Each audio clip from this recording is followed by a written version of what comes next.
Welcome back to the Talking Hedge. I'm Josh Kincaid, Capital Markets Analyst and host of your Cannabis Business Podcast. Today we are live at the Emerge Canna virtual conference. My puppies are with us as well. One of the first virtual conferences I've been to, so I thought that I would just kind of start recording, kind of show you guys what it might be like if you haven't attended. All of these people are here, but not going anywhere. And that's just because they decided to log in and didn't want to participate for whatever reason. So let's just start getting to walk around a little bit. Well, I guess first things first, figure out how to walk around. Double tap, start walking. Directional controls, here we go.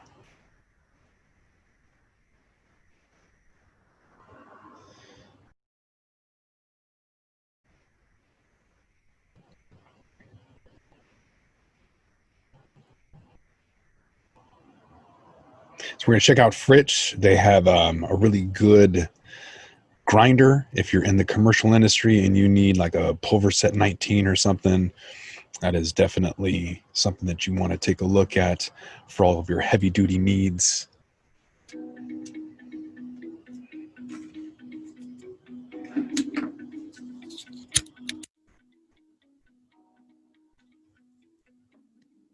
Outco is we're at the forefront of the cannabis industry, at least here in California. With the experience Fritch has in pharmaceutical, food, and agricultural markets, we have instruments for elemental analysis in the laboratory testing or in processing prior to production.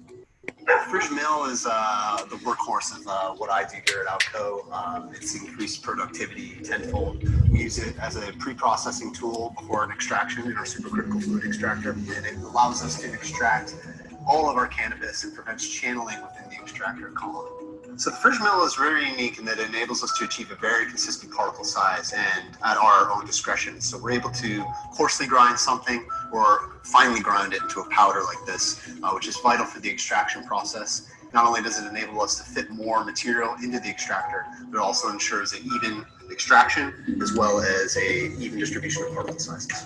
So the fridge mill is... Exactly. That's the difference between a regular grinder and a commercial grinder, something that you can get the accuracy down, get the grind just right.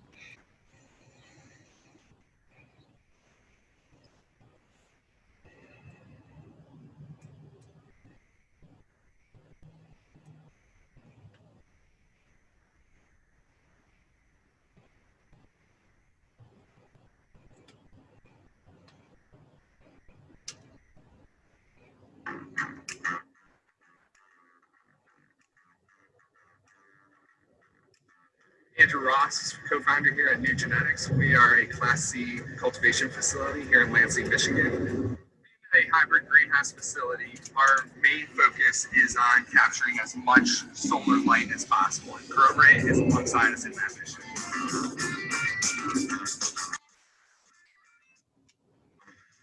HID lighting that are moving over to... A lot of lighting companies. We're going to keep moving on here. Kind of a cool display, though. Our friends over at Viridian Staffing. Who's this?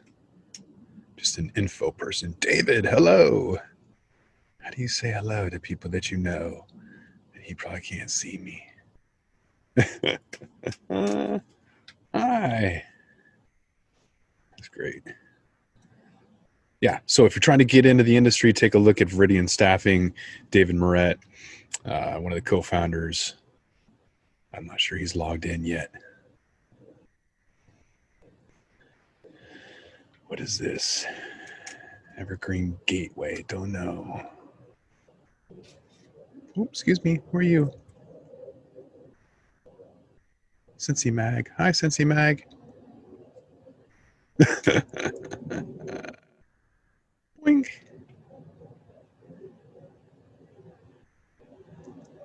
Russian River PR. Interesting. Fairchild. Let's see what Fairchild's up to.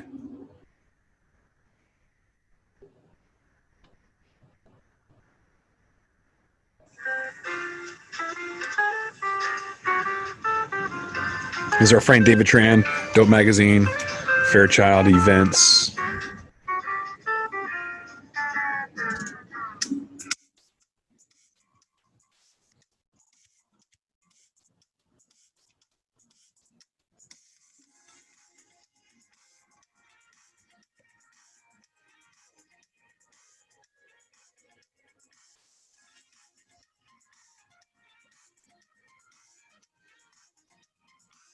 think this was the New Year's Eve party. $250 a ticket.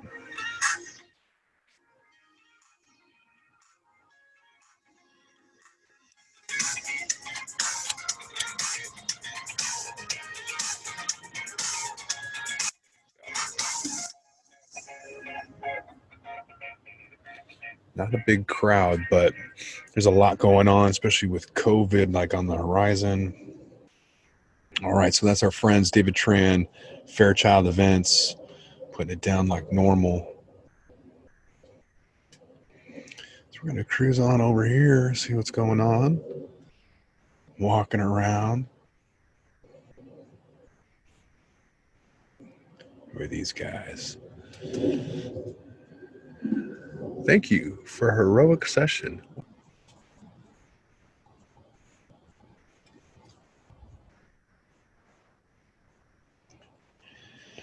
Oh, that's funny. MJ.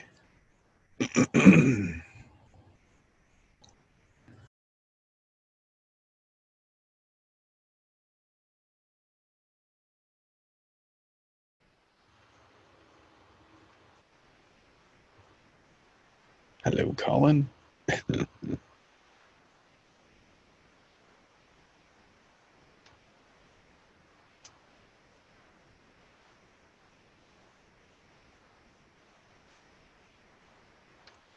So let's see. I'm going to click on Colin from MJ Freeway. What? I can call you right now?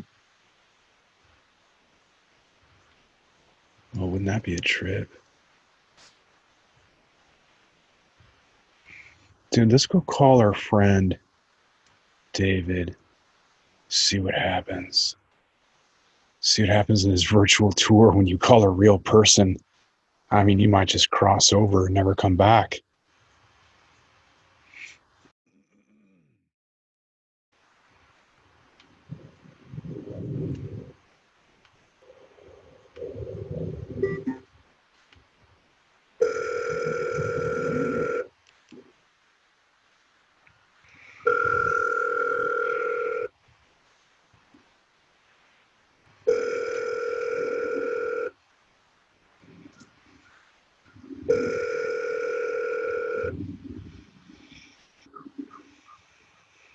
Didn't work. All right. Just checking to see if in a virtual world you can call real people. Maybe it's too early. Maybe he's not attending. Maybe he's not taking my calls. No. Me and Dave are good friends. Known that guy for a long time.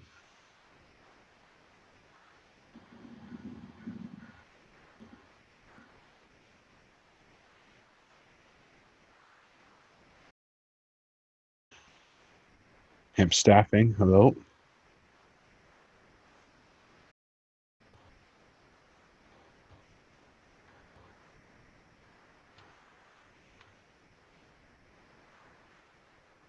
Hi everyone, my name is Rosie and on behalf of the Hemp staff team, welcome to Converge. We are professional recruiters in the hemp and cannabis industry.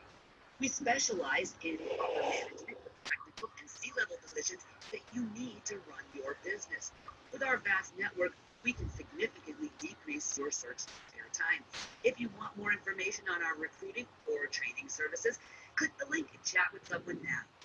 Not bad.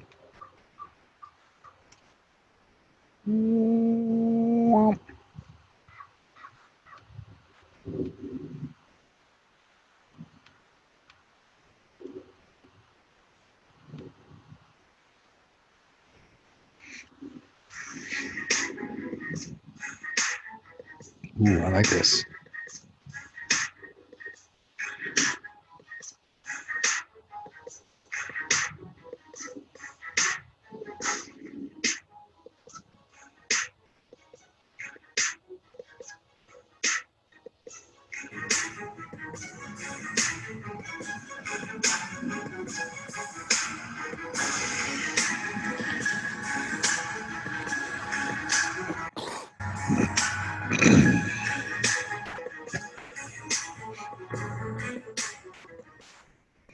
So I kind of wish they had the mini rocket box. So this is a competitor to the knock box. and actually a game changer, because the mini one is a desktop. So being able to actually fit on top of a dispensary in a medical marijuana market, or somebody who's just looking for a smaller version, definitely a game changer that's going to be rolling a lot of pre-rolls or filling a lot of pre-rolls.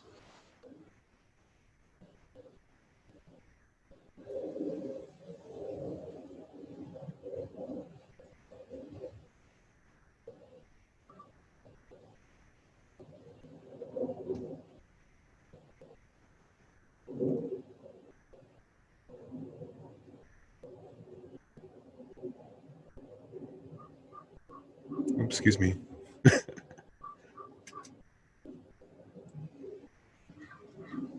All right, so fairly small floor. Oops, sorry, I didn't mean to run into you. I think we've seen the whole floor. We're going to come over here and zoom.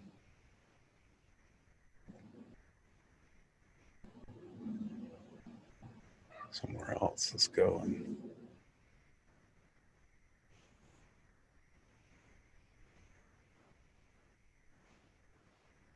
teleport. We'll teleport to Bink. Teleport to Pavilion B. Whoa. We're in a whole new teleportation area.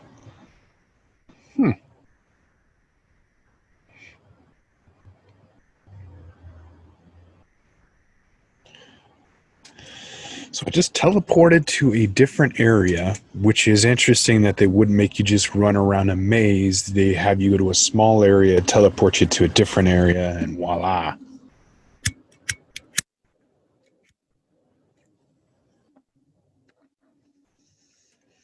Show merchandise available. Look at this. You can get some swag here. Can I try any of it on?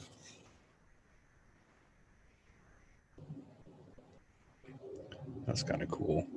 Not very interactive, but it's cool.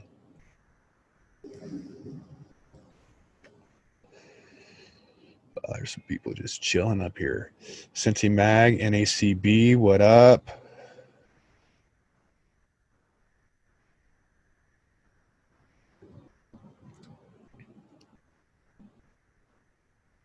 Let's see what the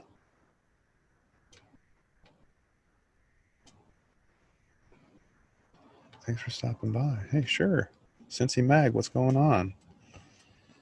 We understand what you're going through right now We know what you're feeling, what you're experiencing. because we are going through it too. We're all going through it together. There's so much uncertainty in the world right now. What the fuck One is thing this? is certain, We will continue to be there for you. for your community. Because your community is our community. Okay. Not sure that was the best video to use, Sensei Magazine. All right. NACB. They are kind of like a self-regulatory organization for the cannabis industry, so a middleman between businesses As an NACB member, and the government. you will help set the national standards for the cannabis industry. NACB membership will equip you to rise above the regulatory fray and focus on growing your business. Whoa, that was quick as hell. They're like, people don't have attention spans. Make that shit fast. Excuse me, I don't mean to run into you. I just don't know how to control myself, literally.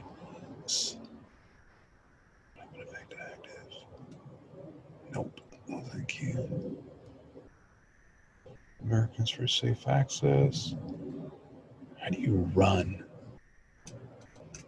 Or jump? How do you do like stupid shit? How do you do barrel rolls?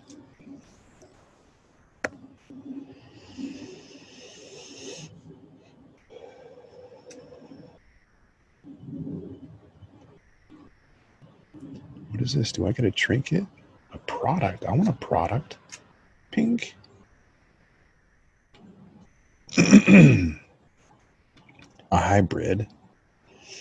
Oh, y'all didn't upload your photos. Not a good experience. They got some cool packaging though.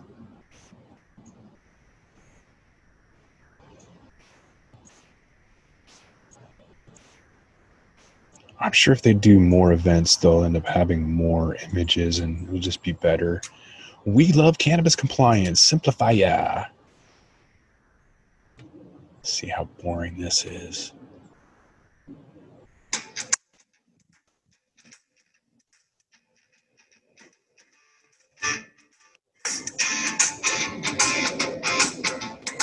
Just going to cut you off right there. The only thing more lame, or for most people, I like compliance, but anything more boring than compliance is having to read about it. So some products here. How do you strife? How do you like go sideways and shit? But I still want to look. All right. Let's run out here. Turn around. And now we can see what we're looking at. Abstracts, hyperlogics. If that's a real person, they're just standing there watching me. That's kind of funny. Canna shot. Wearables. What is a wearable? Please tell me it's not just a hoodie.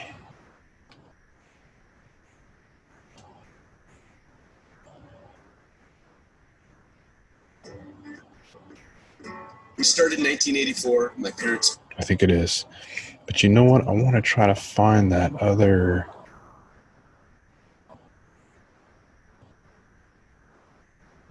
Let's see.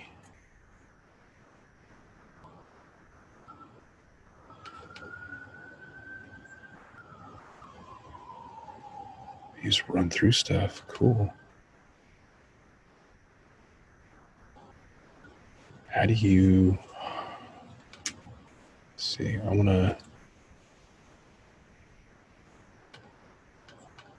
get the hell out of here, basically.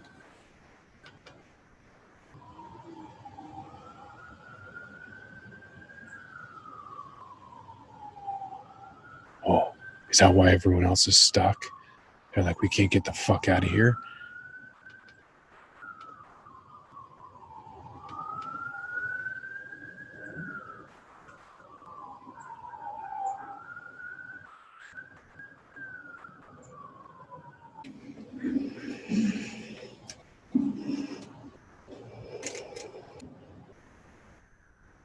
The Reefer Ranger. Let's look at another pre-roll cone filling company.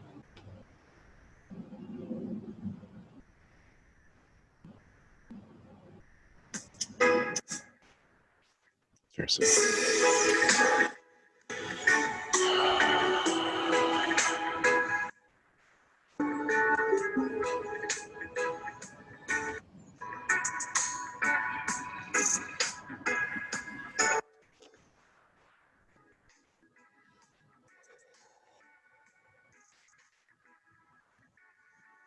Another shake weight table.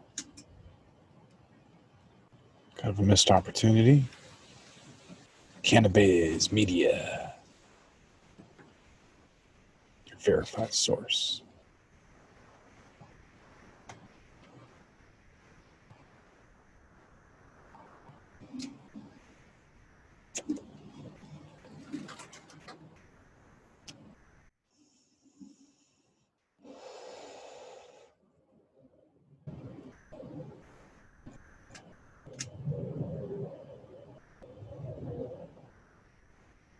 Well, these are kind of cool.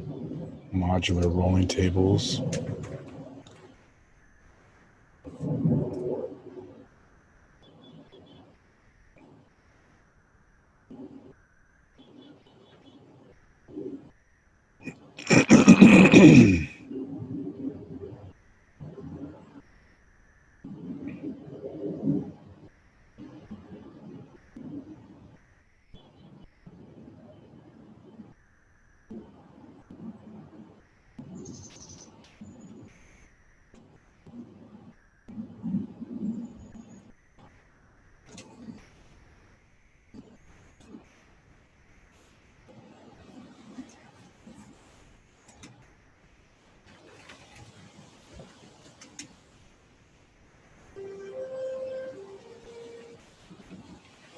Favorite categories, best podcasts. Y'all know that I love a good podcast.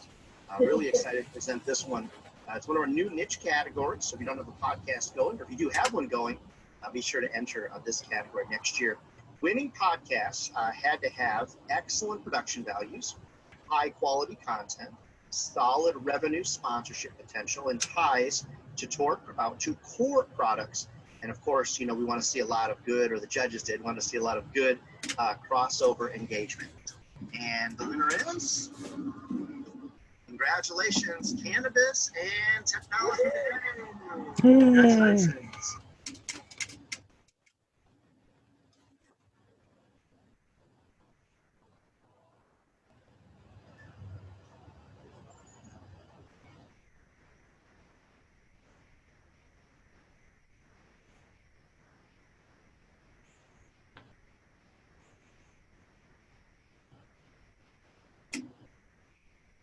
The flicker lighter.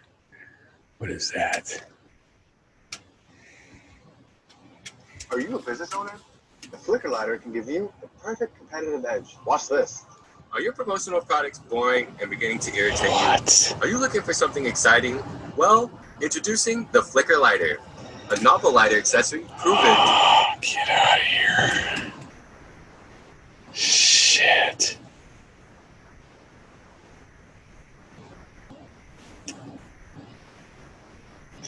So, maybe that's better. Nope. Then I zoom back in. I can't really tell what all these people are doing. How bad are you? What?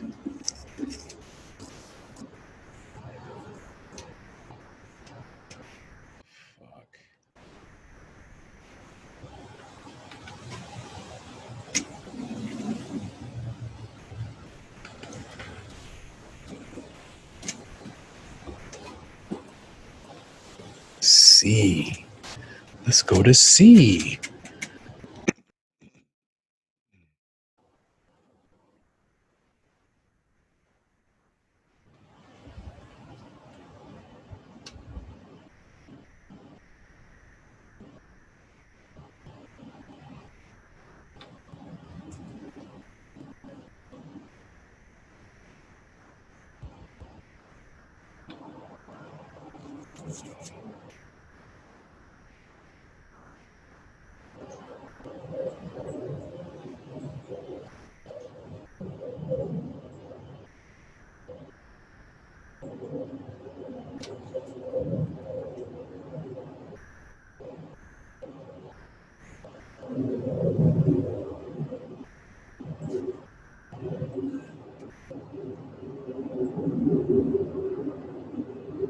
So pro-cannabis as well. And so through my father-in-law educating my father and my mother, and my father-in-law, he's actually Italian-American, my mother-in-law remarried. So they were able to get a different perspective from someone else that they respected, in addition to seeing Sanjay Gupta on CNN. So it was actually quite a quick turnaround. Once they started doing their own research, that Christmas, for Thanksgiving, we had vaporizers at our Thanksgiving dinner. And since then, the alcohol has actually become a very small part of our family gatherings. And in our household, at least, we don't glorify cannabis and we don't demonize it either. It's just one other thing that the adults can or cannot do, or can or choose to not do, and the kids don't really pay much attention to it. And that's actually the way I wanted to raise my kids, which was, even though I am very much pro-cannabis, I didn't want them thinking it was like a panacea for any type of ailment out there, nor did I want to think of them as some placebo that people are selling as snake oil. And just as something as just another tool in our house, if used properly, you could get really great effects from it, but you could also abuse it as well. And so that's kind of how the transition from anti to pro-cannabis in our household has occurred. Yeah, that's really interesting that you bring up Dr. Gupta's specials that he did on CNN. I would say for Indian parents, that was a huge factor too, for him to publicly come out and say that we have been misled by our medical community and the pharmaceutical community systematically for a long time, and I was a part of that, and I apologize, and I'm going to do my best to educate the world now. I think that the willingness to admit that he was wrong in the past and was now trying to make up to that really went a long way. Especially with, I know for something that I didn't totally understand growing up was the fact that my parents were immigrants, right? So if they got caught doing anything wrong at some point, smoking a joint, even jaywalking, maybe their visa could be revoked and they could be deported. So that's something that, being born here, that I've never felt that kind of fear. So it took me a long time to understand why they were so willing to only toe the line. But I think, like you said, when Dr. Gupta came out with that special, it really kind of shifted the perspective of the discussion a lot. So Lons, why don't you tell us a little bit about what the cannabis experience was like in your house? Sure, thanks for having me. So my family's from the Caribbean, but I grew up in a predominantly white and Jewish neighborhood in Massachusetts.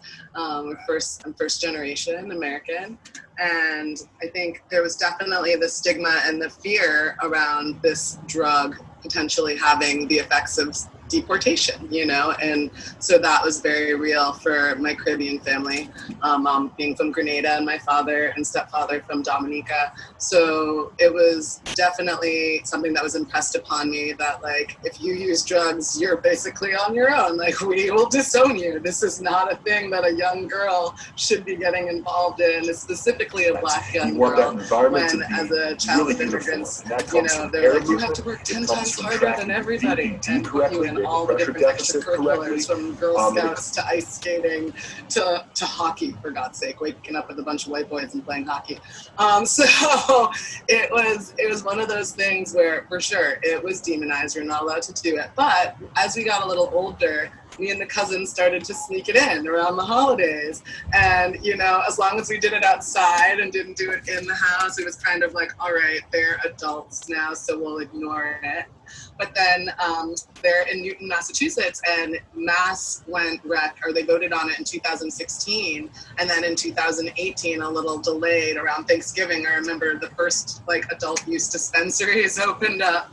And prior to that, my mom, when I was telling her, oh yeah, I want to start a cannabis company, they were already having the discussion in Massachusetts ahead of what was going on in New York. So she was actually more excited about the fact that I was getting into this innovative industry. She's a smart lady. She's like, yes, girl, go for it. Doesn't mean that she was trying to smoke it. Doesn't mean she's really super into it. She actually had cancer. And I tried to tell her, this is something you should do. So she still has a stigma to it, even though it's legally okay. And I don't know if it's because she's been talking to Jesus and Jesus told her it's not good, but she is highly Christian, and I think she just has it in her mind that this is the devil's thing. So she's not against it for financial and economic gain, but personally, she's not about it. She does know that I smoke everywhere. I'm part of the normalization process, even though it's illegal in New York, and she supports that. She really thinks that it's an activist stance, and she thinks that we should stand up for what we believe in. So it has been interesting to see that she is for it for me and what I'm trying to do opportunity-wise, but for herself, she's still a little weary. She also doesn't really drink, so she's kind of against all vices, if you want to throw that in.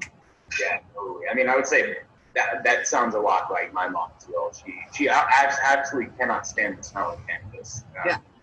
She thinks it smells like a skunk. So I don't get to smoke inside the house. We just smoke at a joint on the back patio. Outdoor grown stuff. Someday I'll be able to come visit you.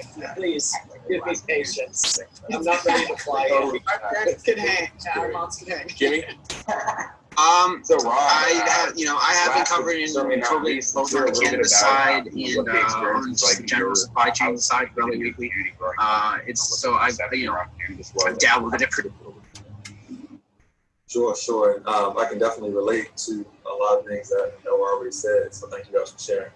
In my experience, I'm from the Midwest, Chicago, and I grew up with the DARE program. I grew up with parents that experienced the war on drugs, and so it was demonized. It was the worst thing that you could do. My first experience actually consuming was I was on the other side of the railroad tracks. I was smoking. It was like a little almost like a little hut set up for like, you know, that people in the neighborhood set up. Went over there and came back, and obviously didn't realize I smelled like it. And so my mom, he just started hitting me. Like, you know, it was a situation where, like, it was the worst thing you could do. It was something that can ruin your life. People in my family were, you know, affected by the war on drugs. They spent time in jail. They had, you know, negative experiences. And so, you know, this was something that was taken very seriously. So, you know, going from that to, you know, not using it all. I was an athlete most of my life. And, you know, going to school in San Francisco, you're exposed to a lot of things, you know, cannabis being one of them. It tends to speak in cliches, but oh my God, I'm so sick of cliches. Don't send me anything that says now more than ever.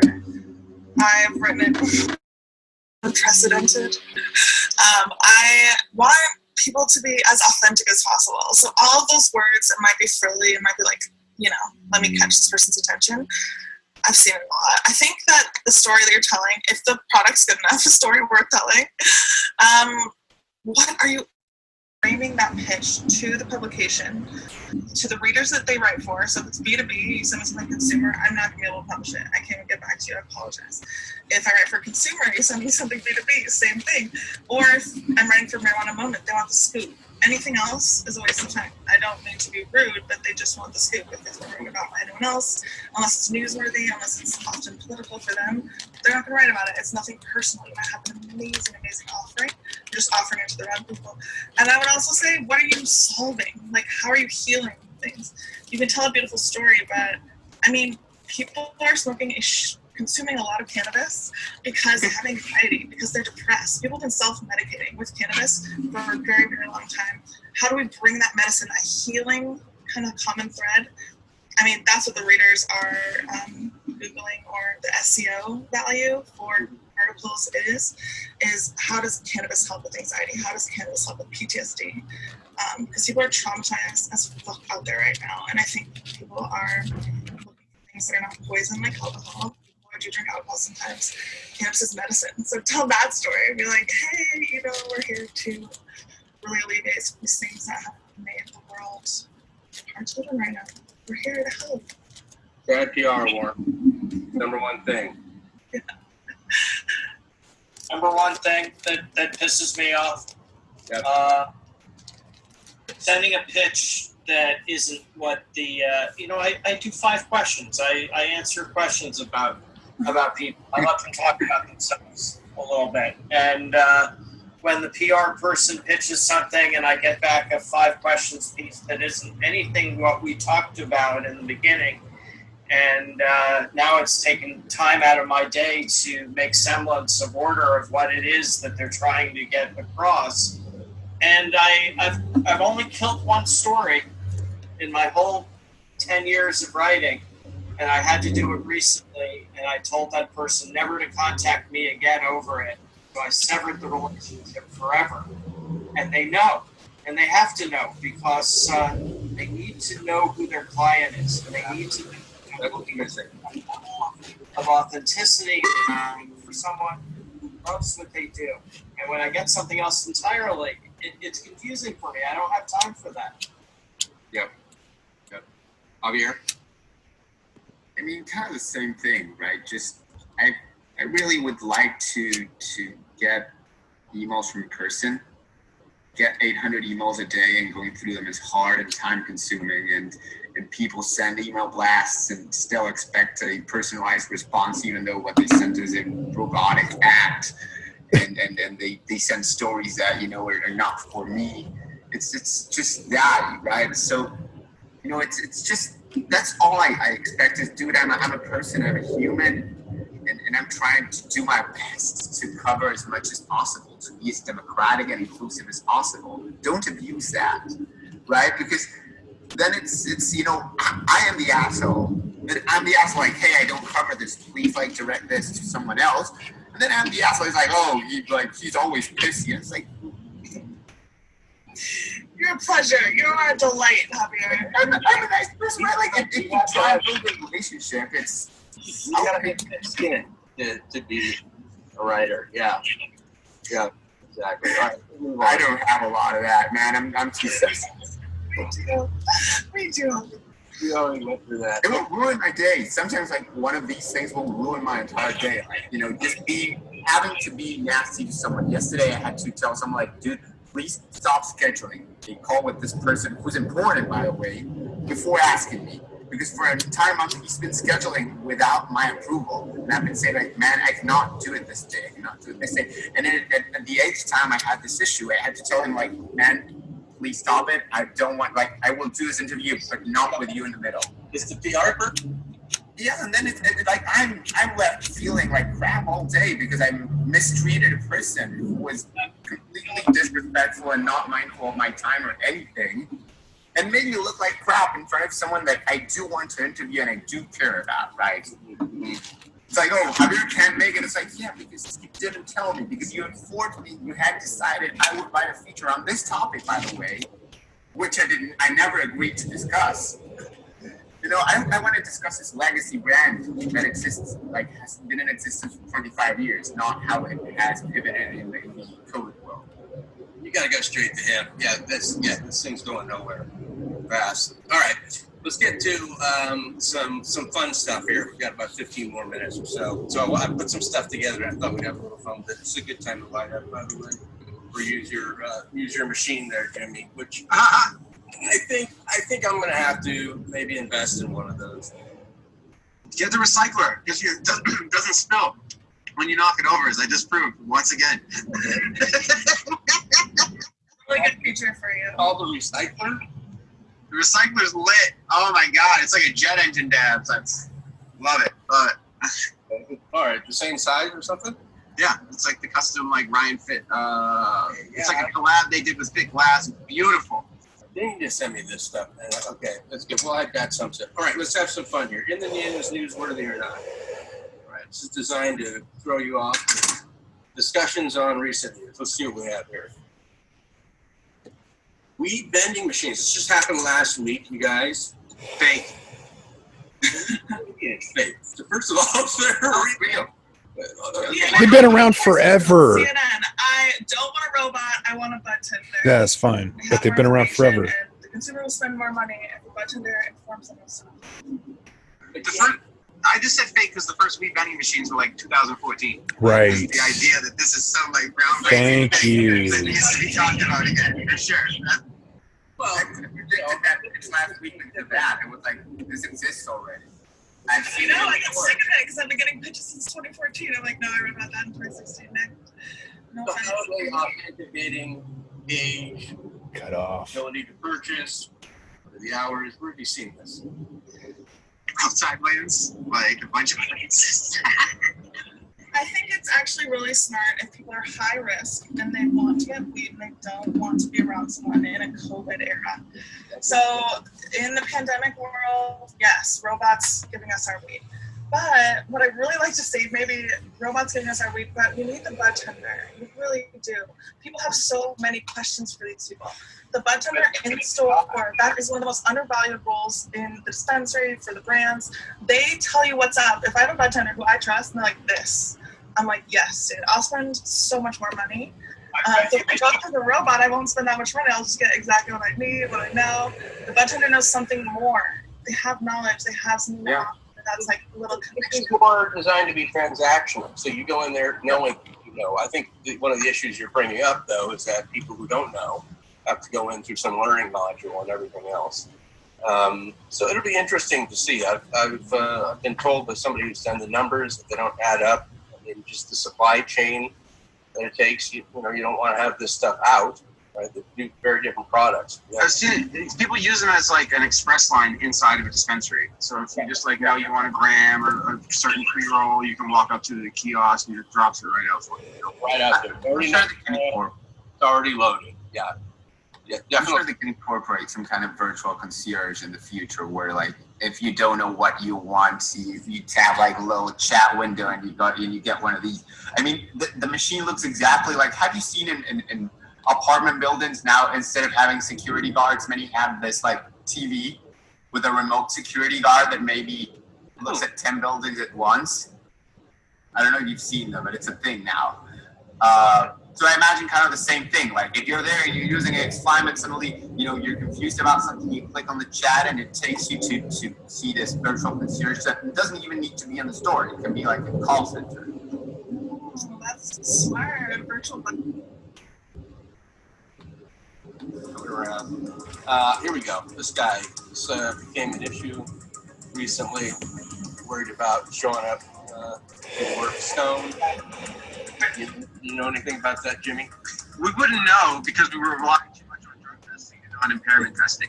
So all of his data he's relying on is bullshit because weed stays in your system for so long. Now, if we had real impairment testing data, which is, I'm sure is eventually we'll start seeing in the next few years in a more credible fashion, we'd have real data. We'd have a more credible data pool of how cannabis interacts with workplace safety. But as of right now, just using general like SAMHSA drug testing metrics, blah blah blah, all that, it's all total BS. So that's my take on that. Yeah, it's like saying you showed up drunk, but there's no way of measuring it before you had a blood alcohol. They can't, the feds put out a hemp call this week that they couldn't even figure out how to count the THC in a hemp.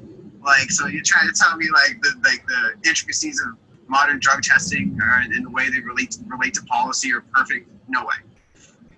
This guy's just in there blocking it, and we're nowhere near having this become an issue, really. Here's how I feel. If you're operating machinery, you should not be consuming cannabis. But there are so many other variants to jobs where it is actually helpful. And the difference is, with other industries, is they don't put the onus on the industry. Alcohol handed this to the consumer. So with proper dosing, education, regulation, you hand dosing back to the consumer. You don't see articles like, oh, is this guy going to show up work drunk? I don't know. It's his problem. He's the one who's drunk. He knows how strong it is. He knows what it does to you. He knows, that little chart that was kind of ingrained in our head. One beer equals one glass of wine equals one shot. That is handing the responsibility back to the consumer where it belongs. If you operate machinery, you shouldn't be on anything. You shouldn't be on pharmaceuticals. You shouldn't be on Clonopin. But we're not putting the onus on the pharmaceutical companies because they've taken all that responsibility out of their hands. They're putting way too much responsibility on cannabis industry, not on the consumer. And I think it's just that movement from prohibition to a legal market where we're waiting to get that marketing that is just as strong, that is like, this is, the knowledge is in your hand. You know how much dosing is. So now don't do it for work if you have a job. You just know that. You just know, I won't be drinking or I won't take a benzodiazepine before I go drive a truck. But like cannabis, we can't be giving that responsibility to the industry. It belongs to the consumer. And they know deep down. That's a very interesting take. I had never thought of that. Like, honestly, I'm trying to think, like, why didn't I think about this before? Because it's so obvious now that you've said it, like, that you've laid it out. But it's crazy because it's exactly that. Like, if you see an executive go to lunch, a business lunch, and they have one glass of wine, no one will, look down on him. Now, if he has 3 glasses of wine and comes back to work being a mess, you will still not blame the winemaker. You will say this guy does not know how much is enough, can't handle his liquor, is irresponsible, whatever it is. But you will never say, it's the maker's fault. It's the great grower's fault. Yeah, crazy. Another one over here. Okay, guys, drone cannabis deliveries. This just came out too, as well. Some of this in Israel. What are your thoughts here? People have been fighting over the street the free weed falls on for thousands of years.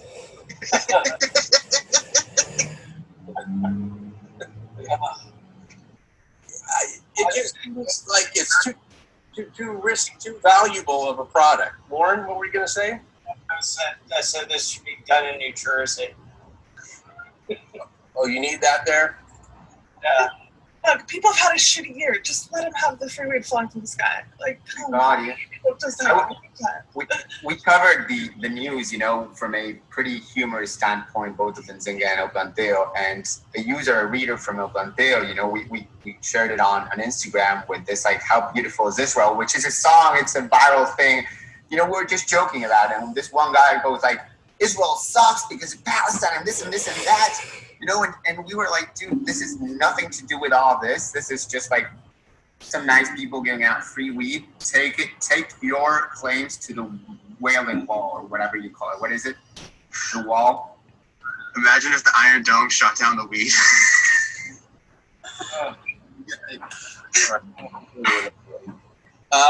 This one's That would be hilarious. This one's kind of funny here.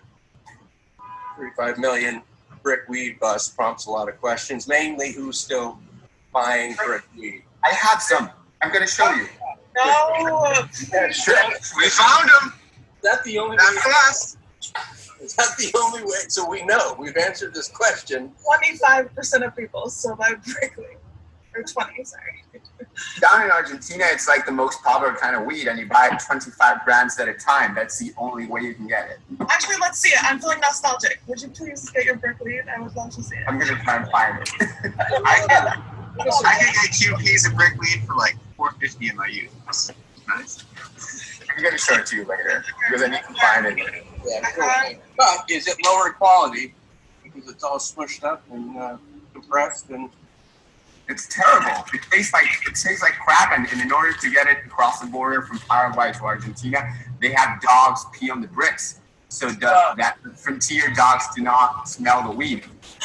I'm so So sorry. you gotta boil it. Yeah, you left that part out. Terrible for you. I'm so sorry. I will just say this is written by the London Free Press. I don't report on large busts. I haven't reported on large weed busts since like a very long time ago, and I made a conscious decision as a journalist to not kind of highlight what felt like rhetoric that was from the war on drugs, that was to kind of give you an idea that like there's still some really bad shady shit going on, unlicensed market shit. I felt as a journalist where you shine the spotlight that you have matters. And so I made a conscious decision not to cover these. Not that like, you know, back in the day, working for the Denver Post, working for an alt weekly, yeah, it's news. I still think it's kind of like these articles adding up, like the weight of them feels prohibitionist. And we're kind of, as journalists, every single person on this panel, paving a new way in kind of the way, the tone that you write about things, which is like to not highlight. I don't know, bust. I guess I still see it all the time, and I know people read it. I know people do. That's just my 2 cents. Listen, if you fill up a coffin with pounds and get caught, it's who am I to not tell that tale to the masses? It's a good story. I would love to see like the screenplay. Right, great. All right, here's what we're going to do. We're going to have a little fun here. Headline trivia, real or fake. I'm going to give you 3, each one. 1 is correct, 2 are fake. You guys ready? Look at Jimmy's got his... I thought this was the vending. I thought the vending machine was the first one in this, so I was like, "Oh, this article's too new. It must be fake." The whole new model we're doing here. This one involved a lot of late night creativity, but I like how you got in Trivial Pursuit mode over there. I was ready. I was like, "No way." You did. All right. The priest put it there. Denver suspect tells police an assorted tale. Priest.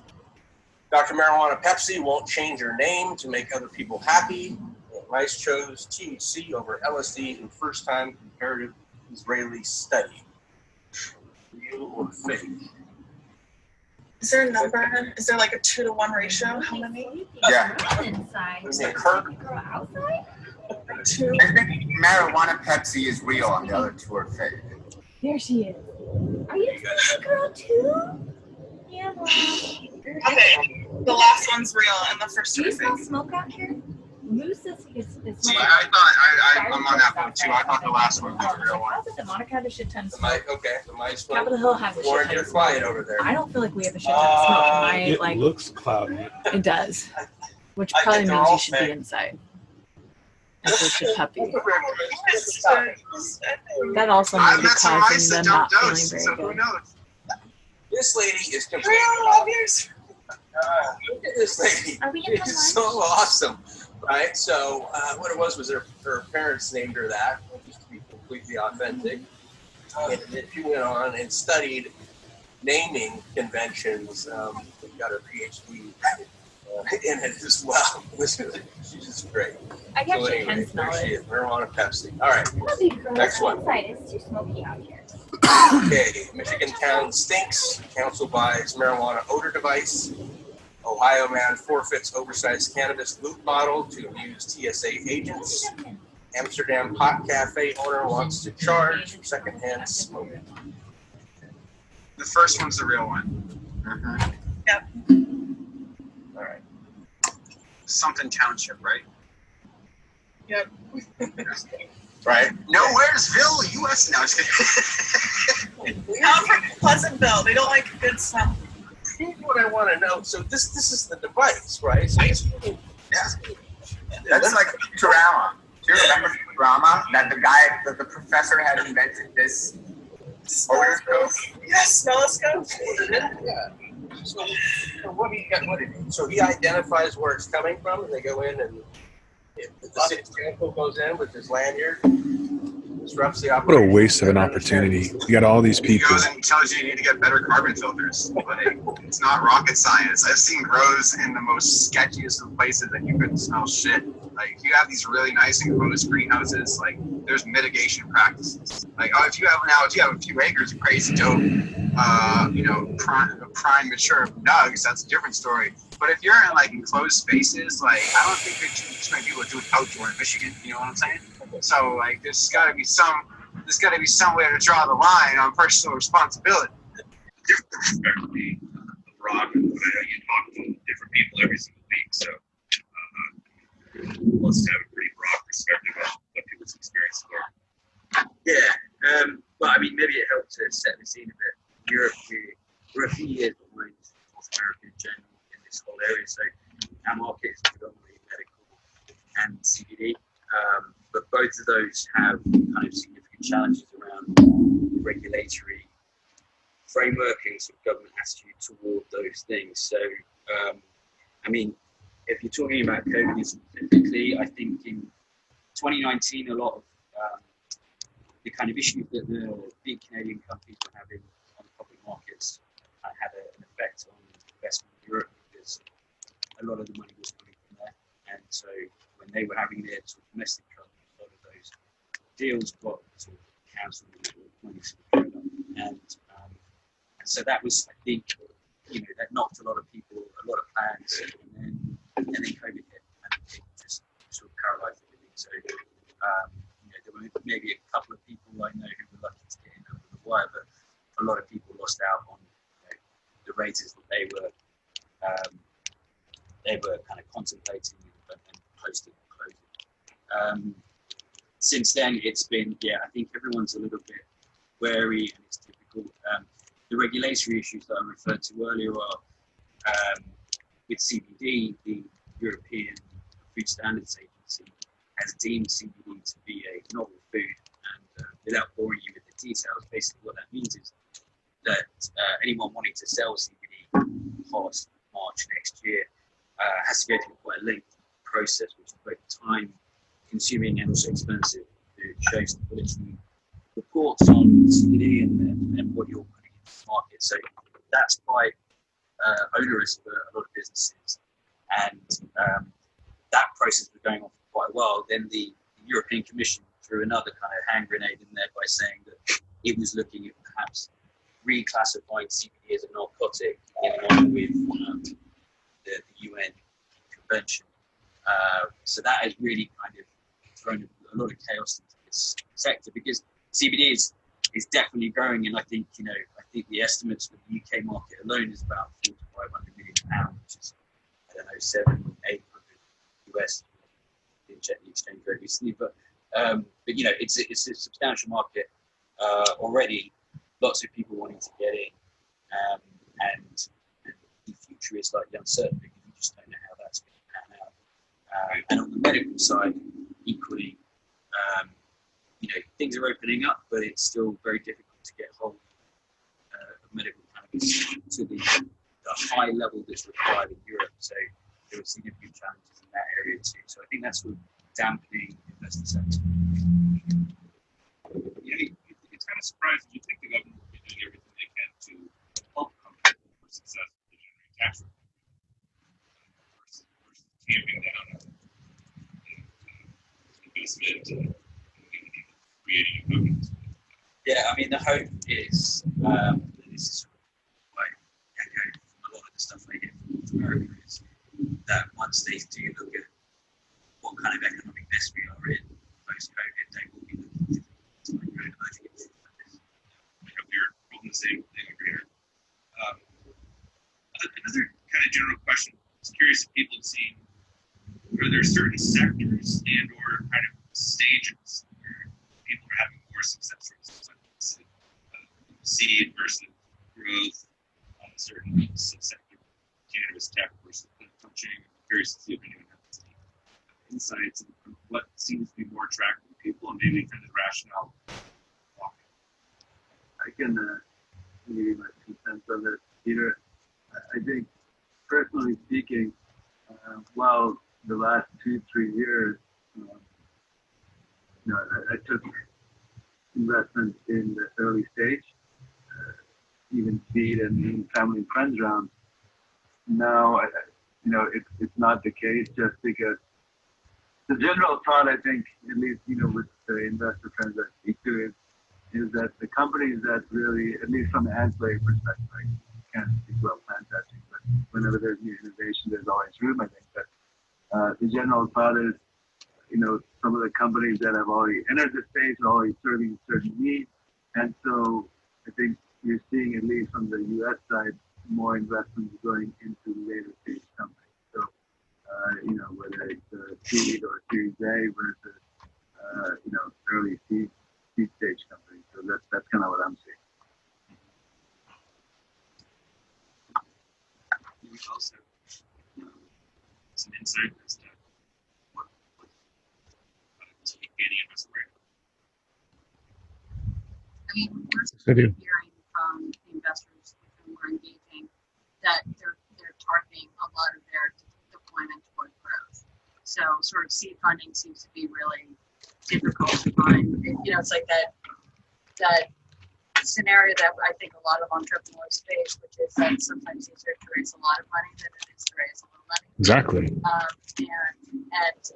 And the kind of milestones that need to be achieved to get those big checks, I think, has become more important. So having a track record, having data points that you can point to, having your balance sheet working, I think are critical things. But so I think growth is alive, and people investing. We hear often that people are more interested in ancillary as opposed to plant touching. And so I don't know about that space, how that's going to continue to grow. Typically you have a bunch of technology that comes into a space, whether it's in cannabis or otherwise, and then eventually, a couple of those technologies rise to the top and the rest fall away. Whereas when you're creating a product, you're creating a relationship with the consumer. And I think that's a very different conversation that we're having with our investors versus an ancillary product. Right. Yeah. Nina, I think you were about to say something. Oh, no, I was just going to completely agree. I mean, I think we're seeing some heavy consolidation in the industry, right? With smaller independent licensees are being acquired by the large multi-state operators. And I think this really is going to continue to change the landscape of the industry overall as it starts to organize into more of an enterprise structure, both on the public and private side. And Nina, one more have you on here. I'd be curious to hear how the pandemic has affected any of the current strategy when it comes to acquisition. It seems like you have been pretty active over the last year. Very, very active, and we will likely continue to do so and be aggressive in the acquisition strategy. I mean, I think we, large organizations that have the ability to innovate and adapt are going to weather the storm much better than the smaller boutique operators who may not have the funding or reserves to kind of manage through in the same way that the MSOs and enterprise level businesses can. So, we will continue to capitalize on that and pick up companies that are tucked in and complementary. We'll definitely continue to do that. And you almost see this more as an opportunistic time, so there's more and more companies that they kind of need that money. It is. Yeah, I'm going to go with yes on that one here. Yeah. Okay. Let's see. should expect to see over the next 6 months in terms of the fundraising landscape? Do we think it is going to get more chaotic around the elections, or things may actually start to calm down? That everyone's gotten kind of more used to the fact we're in a pandemic and it's going to be here for a while. I think go ahead, Nina.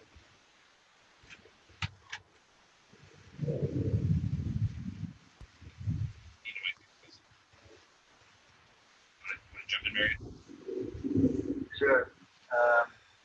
So I think the initial shock of COVID is starting to wear out. I mean, I think, as Nina was saying, even prior to this panel starting, at the airports, you're seeing more people starting to travel more. And I think, generally speaking, that is the case. I mean, people are getting, a little stir crazy sitting at home. But more importantly, to this idea of investing, I'm seeing, generally speaking, investors are loosening up a bit. I think it still will be interesting to see what happens to the economy as a whole, just because we have so much propped up money right now, stimulus money that's still working itself through the system. But again, I think people remain pretty optimistic, and so I think startups, pure startups with first-time raises are probably still going to struggle, at least in my opinion, into next year. I think if you are a company that has some track record, or if you have some growth and momentum, you're probably most likely going to find a little bit an easier time accessing capital. Anuj? Yeah, I mean, similar. It's quite quiet here, but I do think, speaking to some of the funds that are speaking, their family offices are starting to put more money in now, and they've been previously a little bit reticent, at least on this side of the pond. And I think it's probably quite due to some better valuations to put money into. But I think some of the big US MSOs doing very well. It's also a positive sign generally for companies that would like to become an acquisition partner. So those US companies have actual real money rather than self-invested money, and they at some point will look to spend it and could be looking to Europe to buy to acquire companies to get into that market. So those are the things that I'm picking up on, but again, it's still quite early. I think there is a bit of this sort of boredom factor as well there. It's like, okay, we have this time. So that may well act as a stimulus too. And adding to what Anuj just said, I think you hit a key point there with valuations. I think 2-3 years ago, cannabis companies were experiencing absolutely ridiculous valuations. And I say ridiculous is just, there's a lot of hype and excitement behind it. And I think coming into COVID, it certainly has really kind of adjusted and maybe more normalized valuations of companies. And so we're going to see investors, if the company is going out with a lot of these valuations and substantially justify how they got to that first 2 years ago. Like, okay, what is it? That's your valuation. And now I think it's being a little bit more realistic. And so that's a very good point. Yeah, I would agree with both you guys. I mean, however, here in the U.S., I think we're seeing so much uptick in the legislative initiatives, right? I think there's at least 12 pending state ballots initiatives up for votes in November. And I think as the country faces, at least here in the U.S. and probably UK too, Anuj, right, economic difficulties, the state governments are going to be looking to add the revenue-generating momentum that cannabis offers, as well as using it to add jobs during a time of unemployment. And so all of this, to me, points to positive growth in the industry. So despite the fluctuations experienced as a result of the pandemic, I think those operators are well positioned financially and operationally to obtain licenses, especially in these emerging states, are going to be able to leverage new opportunities as legalization expands. And so then from an investor standpoint, right, I think it wouldn't surprise me to have more people like trying to get in as it becomes more mainstream. Go ahead, Marion. I think I was I was totally disagreeing with you. I agree. Nice. Yeah. It's funny it took a pandemic to speed up our state governments. Yeah, right. Actually start moving. I mean, yeah. Probably, we may be a couple of years ahead of where we would have been if it wasn't for this. So. I think so. Yeah. And I think that the industry as a whole has proven that it's a necessity and it's quite resilient, right? I think that's what's made. I used to, as you know, be in the alcohol business, and what's one of the reasons alcohol stays very resilient? By the times we good or bad, people are drinking their sorrows away, or celebrating their happiness, right? And so, similarly, I think cannabis has proven itself in the world stage, and so I think that's the one real good thing that's come out of the pandemic for us as an industry. I think it's shown people that it's here to stay. Anything to add from your part of the industry, Tracy?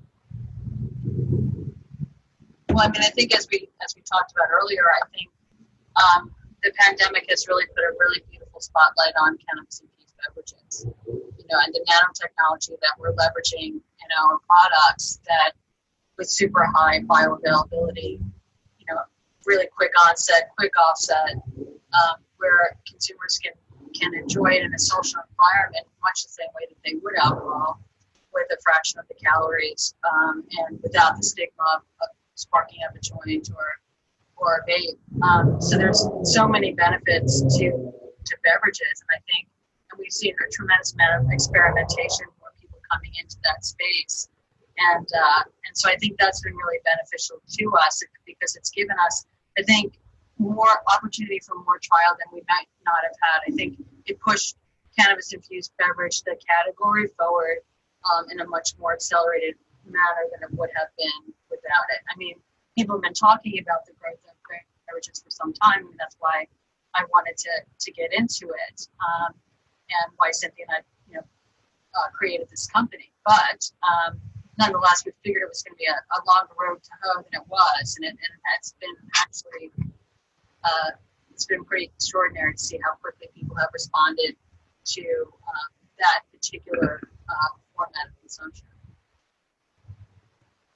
Yeah, that's great. It's definitely made a lot of changes. Spurred a lot of states actually started allowing delivery. We're completely against it, and curbside pickup, all these things. You think, looking at it now, it's pretty logical. I don't remember why they didn't have that all along, but it definitely has spurred a lot of innovation and changes. One last question, and then we're going to go to open it up to questions. So if you're out there watching, you can type in your questions into the chat box, and we'll pick a few and answer them after this. But one last question I wanted to add was, any last advice that any of you would give startups who are looking to fundraise as to places they should be looking specifically now? Any types of events, any types of funds, any overall general advice? Each of you who have been in the industry and or in professional businesses for a long time, would love to hear your insights. Maybe we'll I can take a stab at that first, if you like. Sure. And I think depending on the stage of the company, Peter, if you're an early stage company or a startup, I would certainly, go to the angel route, friends and family, because again, I'm not saying anything novel here, because a lot of the funds are just not looking at anything outside of, I think, like growth or even, maybe, there's enough growth and they're in the seed stage. I think some of the funds will look at it, but for the most part, the landscape's changed quite a bit from what I've seen. So if you're in the early stage, definitely friends and family and work the investors network within cannabis and outside of cannabis. I think there's a lot of folks that are outside of cannabis that may have not invested yet, that are very eager, and I think if the right opportunity comes along, they will. The two family offices that came into Simplified Bridge Round, we've done a seed, and then we went to A, B, and C, and they're first-time cannabis investors. So I think there's a lot of excitement there if you can get the right people. And then if you're, later stage growth, Series A,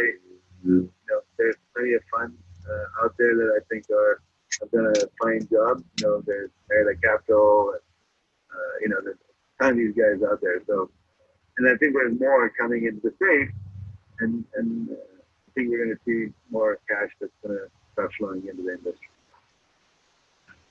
I would also say leverage your local incubators and accelerators.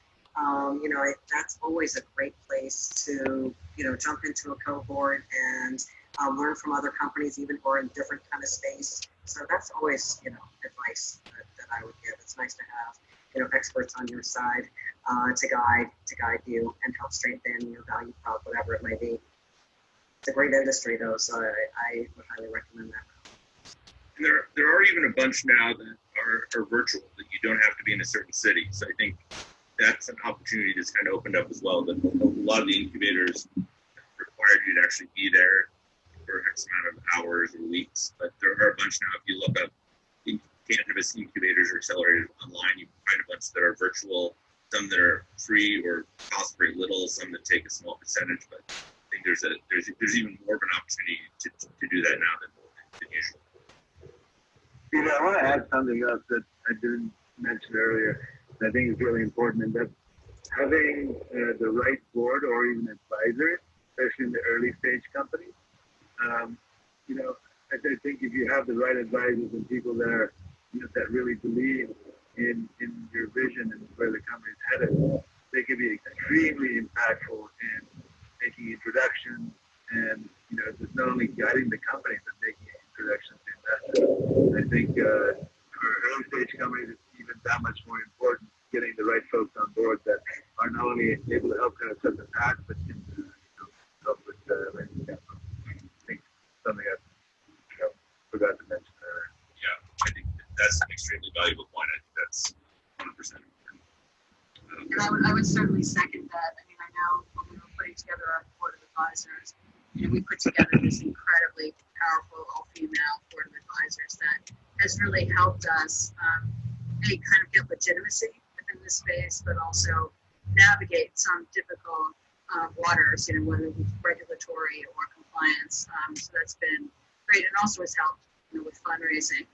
And the advice from the other side that I would give as someone who is in a startup, who is in relatively early stage, I would say that I think the most important thing that startups can do is manage their funding, their seed funding, as if it was their own. So manage it extremely carefully, because ultimately the way that I'm managing the $500,000 I raised will be a reflection of how I'm going to manage $2 million I'm going to raise next time. And so it speaks to your company ethics, your company culture, and what it is that you want to achieve. So I think that's really important. And I also think then staying ruthlessly focused on product.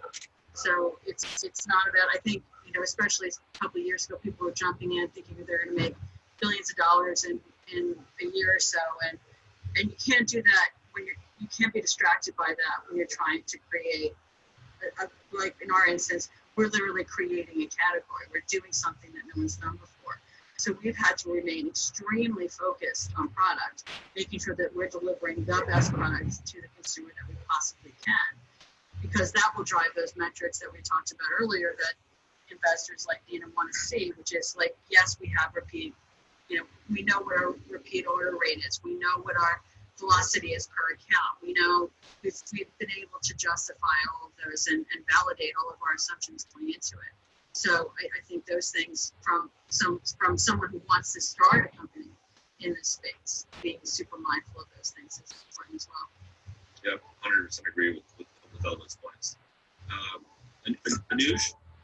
Yeah, I would just add to what Tracy was saying. Yeah, focus on products, and I mean, find ways to differentiate. Really, I think there was a time when it was just stick CBD on anything, and you expect it to sell. There's so many B2 brands out there.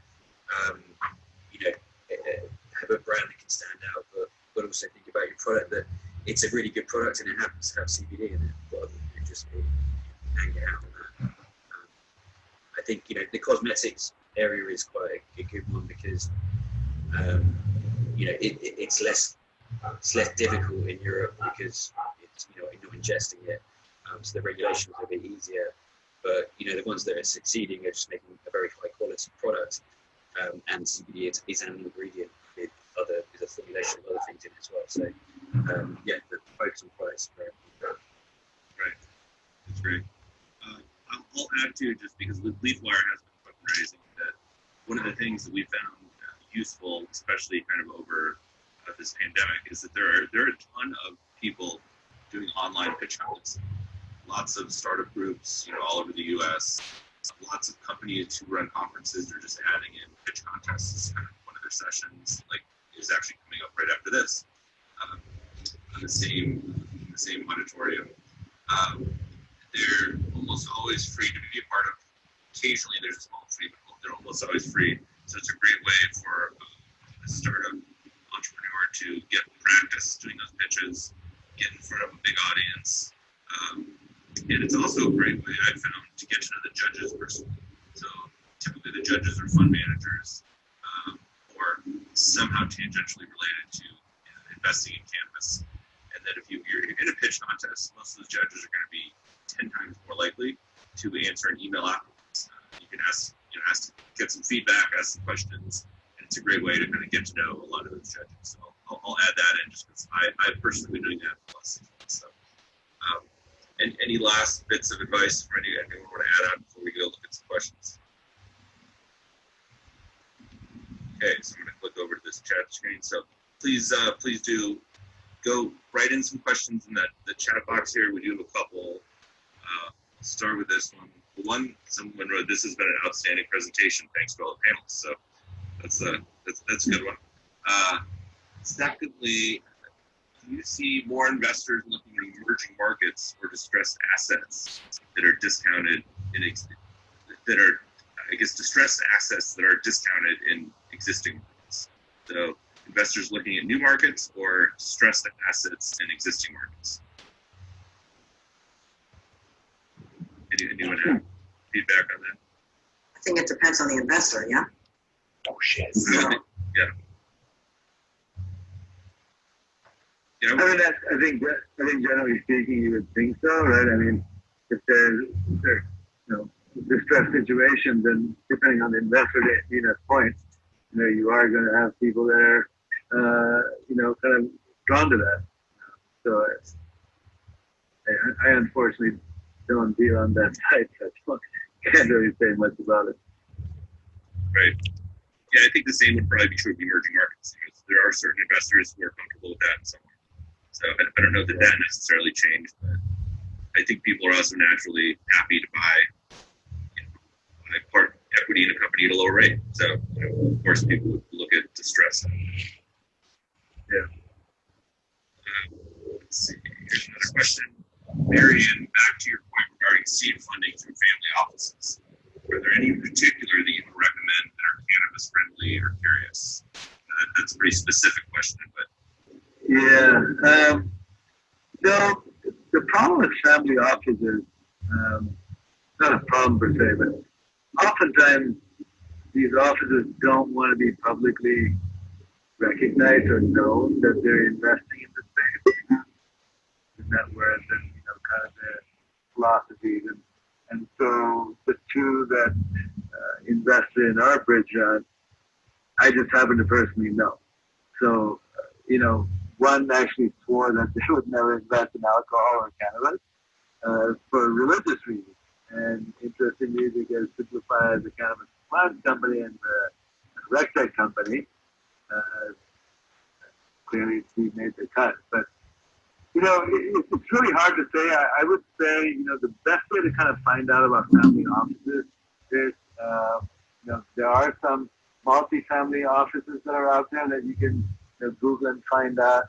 If you don't have any inside connections, it's a little hard to kind of penetrate those walls. But otherwise, I would say, speak to accountants or lawyers. They usually know, if you have a relationship with an accountant, they usually have a network of high net worth individuals, whether they have a family office or not. It's hard to say, but that's kind of the old age traditional way of trying to figure out who might be, high net worth people. And then, of course, if you have an introduction, then you can, kind of put out the feeler and say, here's what we're doing. Is it something of interest? We'll go pretty quickly with someone. Don't have a specific answer with that. Yep. Thanks, Marion. I would also say a good way to find cannabis-friendly investors is by whether it's virtual or in person. Benzinga Capital conferences I've found to be some of the best in terms of like the caliber of the people that are there. And you can even, if they're now hosting a bunch of free virtual events. So you can go see who all the judges are in their pitch contest, see who the speakers are. You can see the names of all of the people attending, so you can start to learn about who all the companies are. So Benzinga Capital Conference is a great one. I would also recommend ArcView is running a ton of events these days. There's a lot of them you don't have to be a member of ArcView. You can go to a webinar and you can see, some of you can network with some of the attendees and or just see who all the speakers are. So it's a great way to kind of start to get to know who all the investors are. Peter, and if I can add to that, going back to what I mentioned earlier about advisors and board members, right? I think if you're an early stage company, I would spend a lot of time figuring out who you want on your board or as an advisor. Because again, if there are people that have been in this space, or even if, say for example, Simplify, we have an advisor that came from the compliance world, kind of generally speaking. And those folks end up being extremely instrumental in bringing or making introductions to outside investors that like compliance, right? And again, if you have a board or advisor that are in the space, that have been in the space for a while, they can also be extremely instrumental in making introductions to investors within the space. So that's something that I think I can't emphasize enough. Because personally speaking, if I invest in a company and I really believe in it, I will, share with all my investor friends and venture funds and family offices. And I think most investors tend to work along the same type of ideology. That's great. Let's see, here's another question. Do you see cannabis ancillary businesses as being as interesting as plant touching? I think we've kind of gotten the feedback that it seems right now that ancillary companies are more attractive than a lot of plant touching opportunities. And I'm not sure why that is, but is that the general kind of thought earlier? Well, I think probably, again, it depends on the investors, but I think you're able to raise money maybe a little easier for ancillary companies because of not having to go through the rigorous background check. Right? I mean, if you're going into a plant touching company, some people still have a very conservative view of, hey, I like cannabis, I can't, for example, one of the family offices was one of the reasons Simplify got their money was because we were ancillary. So I think there are a lot of more conservative folks that won't touch the plant, and so by that nature, I think there are more people interested in ancillary. But that's just my take on it. Yeah, and Peter, my view is that people are investing in people, right? And so it's about the team. Of course, the idea has to be solid, but people invest in people. So that's always good to remember. 100%. Yeah. One last question here, and this is applicable because the pitch contest we're actually holding after this is focused on companies that have sustainable business practices. So this question is the panel aware of a new wave of investors who are really looking at cannabis investing opportunities through an ESG lens? So that's environmental, social, governance lens. So it's the is there? Do you guys see kind of a wave of investors who are looking at companies through that lens versus just a monetary lens? I know of it, but I don't have enough knowledge to answer that, unfortunately. Great. And anyone else? Angel investors. Right. So because we're don't have a lot of thought on that. Let's see if there's any other last question. I think that's about it. So I think we'll go ahead and wrap this up, but wanted to thank all the panelists for all your insights and knowledge. Really enjoyed speaking with all of you, so thank you very much. You're welcome. And we'll go ahead and turn this back over to the host. Thanks, Peter. Thank you very much. Thank you guys. Thank you. Enjoyed it. That was Cannabis Investing in a COVID World presented by LeafWire. Thank you so much to the moderator, Peter Vogel, and the rest of the panel. We'll be back here in Auditorium C shortly before 1:30 for the investor pitch contest. Very excited. Somebody's dreams are going to come true. Can't wait. Don't miss that. Don't miss it. We'll be here. Yeah. My name is Peter Vogel, and I'm CEO and co-founder of LeafWire. We're the largest cannabis business network in the world. About 35,000 members representing 15,000 companies. So if you're not a member already, I'd love to invite you to come join our community. It's completely free to join, create a profile. We have a job board with about 1,500 open jobs. If you're looking for a job, there's an even better reason to come check us out. My co-host is Jeff Trotter, Chief Growth Officer and co-founder of Cannabis. And I will turn it over to Jeff to step in and describe why this pitch contest has a little bit of a twist from your average pitch contest. Thanks for setting us up, Peter. Much appreciated. Check. Can you hear me? Perfect to be here at this event, and super huge thank you to Emerge for putting on this show. So far, so good. Being a blast. As Peter said, my name is Jeff Trotter. I'm the Chief Growth Officer and co-founder of Cannabis. We are an advisory, convening, and investment services company centered in the cannabis industry, with our offerings aligned to the United Nations Sustainable Development Goals. In essence, we're helping this nascent industry become a better version of what it's currently offering. We seek to ensure that the investment flow is increasingly composed of longer-term capital that is seeking to deliver impact outcomes for all stakeholders and not only shareholders.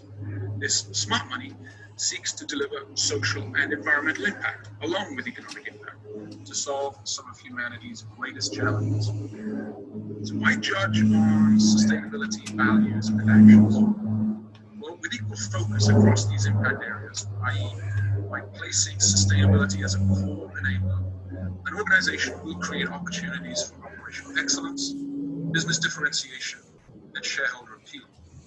These aspects result in additional business value for the organization, as well as for all stakeholders.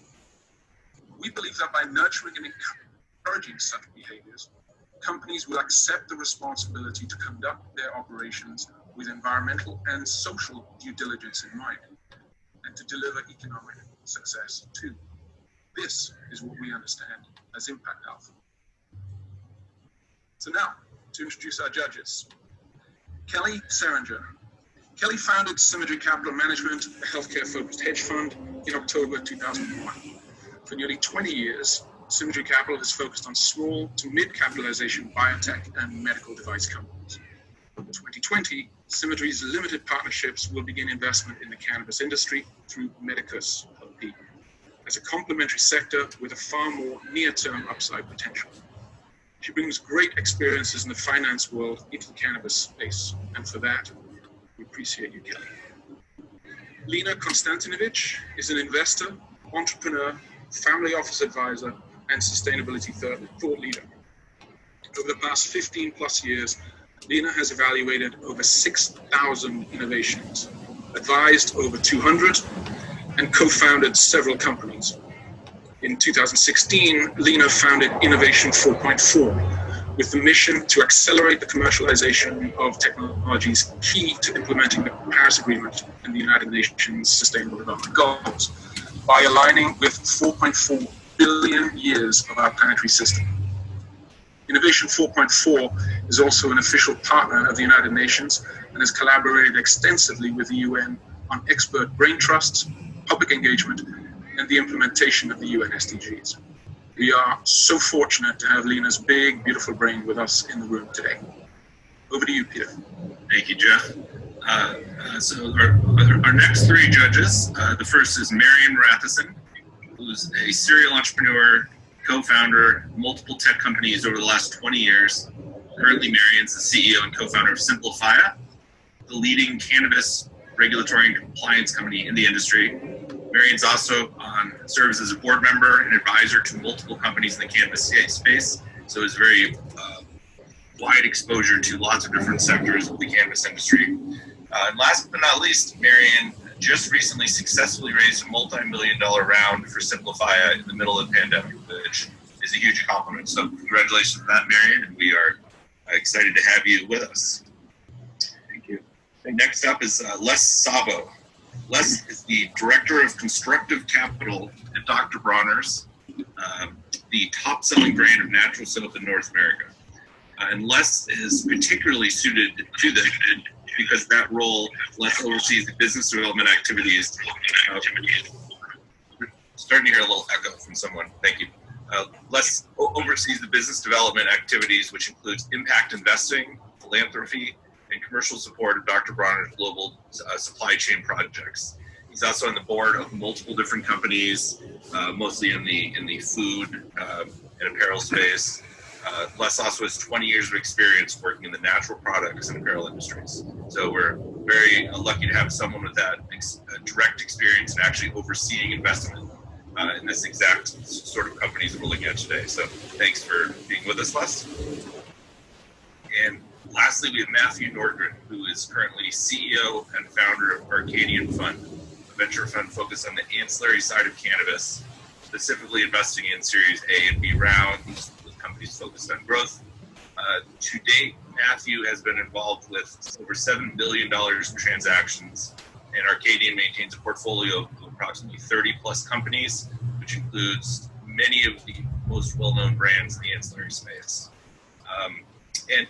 Another thing that I didn't know till I was looking today, one of the missions identified in the Arcadian website is to build environmentally sustainable businesses that use resources efficiently and minimize carbon output. This particular pitch contest does kind of should be right up Matthew's alley. So Matthew, thank you for joining us.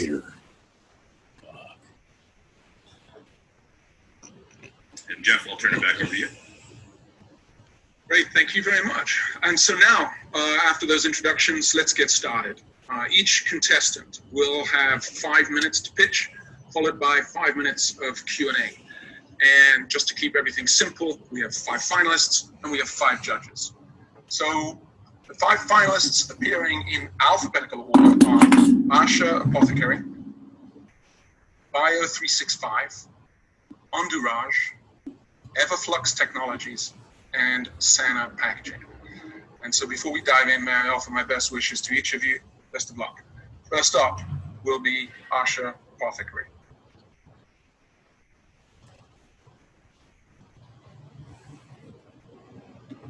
Hi everyone, it's my pleasure to introduce you to Asha Apothecary. We're a female and minority-founded brand bringing credibility and personalization to the cannabis space. Asha means hope in Sanskrit, and we are on a mission to bring calm amidst the chaos. And hi, my name is Kirtan. My background has been developing purposeful brands in the natural organic space for the past 11 years and crafting growth strategies. And so most recently, I have been developing growth strategies at Thrive Market and The Honest Company, helping those organizations drive scale at critical junctures. At Asha, we are leveraging a lot of the omni-channel category and shopper insights to craft our strategies, including developing a product pipeline with functional ingredients that are proven to be recession-proof. Additionally, we intend to tap into family supply chains in India and bring in Ayurvedic ingredients, which are underrepresented in the U.S. market. Hi everyone, my name is Nathan. I'm a climate scientist and futurist who shifted into science-backed brand building. At Asha, we're integrating hemp into the field of integrative health, which combines the science behind physical, mental, spiritual, and community aspects of well-being to benefit the whole person rather than a single organ system. This perfectly aligns with the regenerative principles and is a trusted and innovative vehicle to bring regeneration to the hemp industry. Through this, we're also bringing mission-driven personalization with the aim to fulfill the regenerative design principle of transforming human communities into living system individuals, with the central thesis of how can we enable people to be stewards rather than just customers. We know 90% of people are willing to participate, but only 3% know how. So we are creating a cultural tech-driven framework to close that gap, where we integrate research insights, the power to choose your impact through a customized recommendation engine. The latest consumer insights show us that there's still a large gap between awareness and trial of CBD products. So at Asha, we are working to create a personalized experience which helps shoppers navigate that initial experience and incorporate CBD into their daily routines.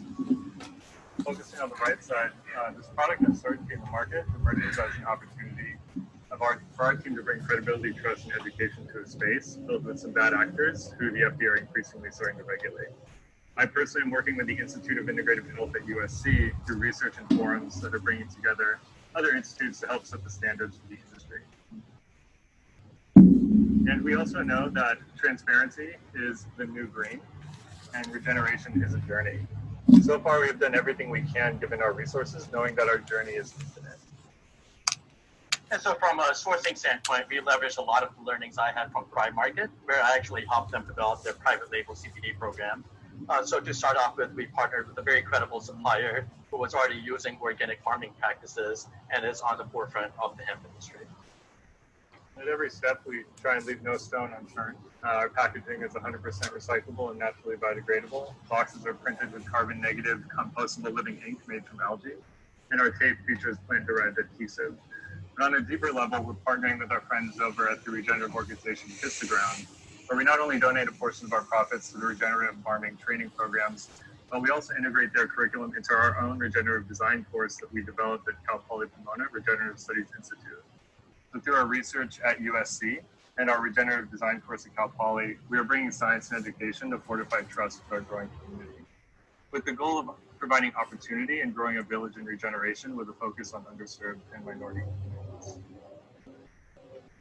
And if we pivot into our innovation and products, on the left side, we have partnered with the former chief product consultant in GNC, that is new venture, Nano Labs, to develop custom cannabinoid immunity formulations in sustainable delivery formats like CBD.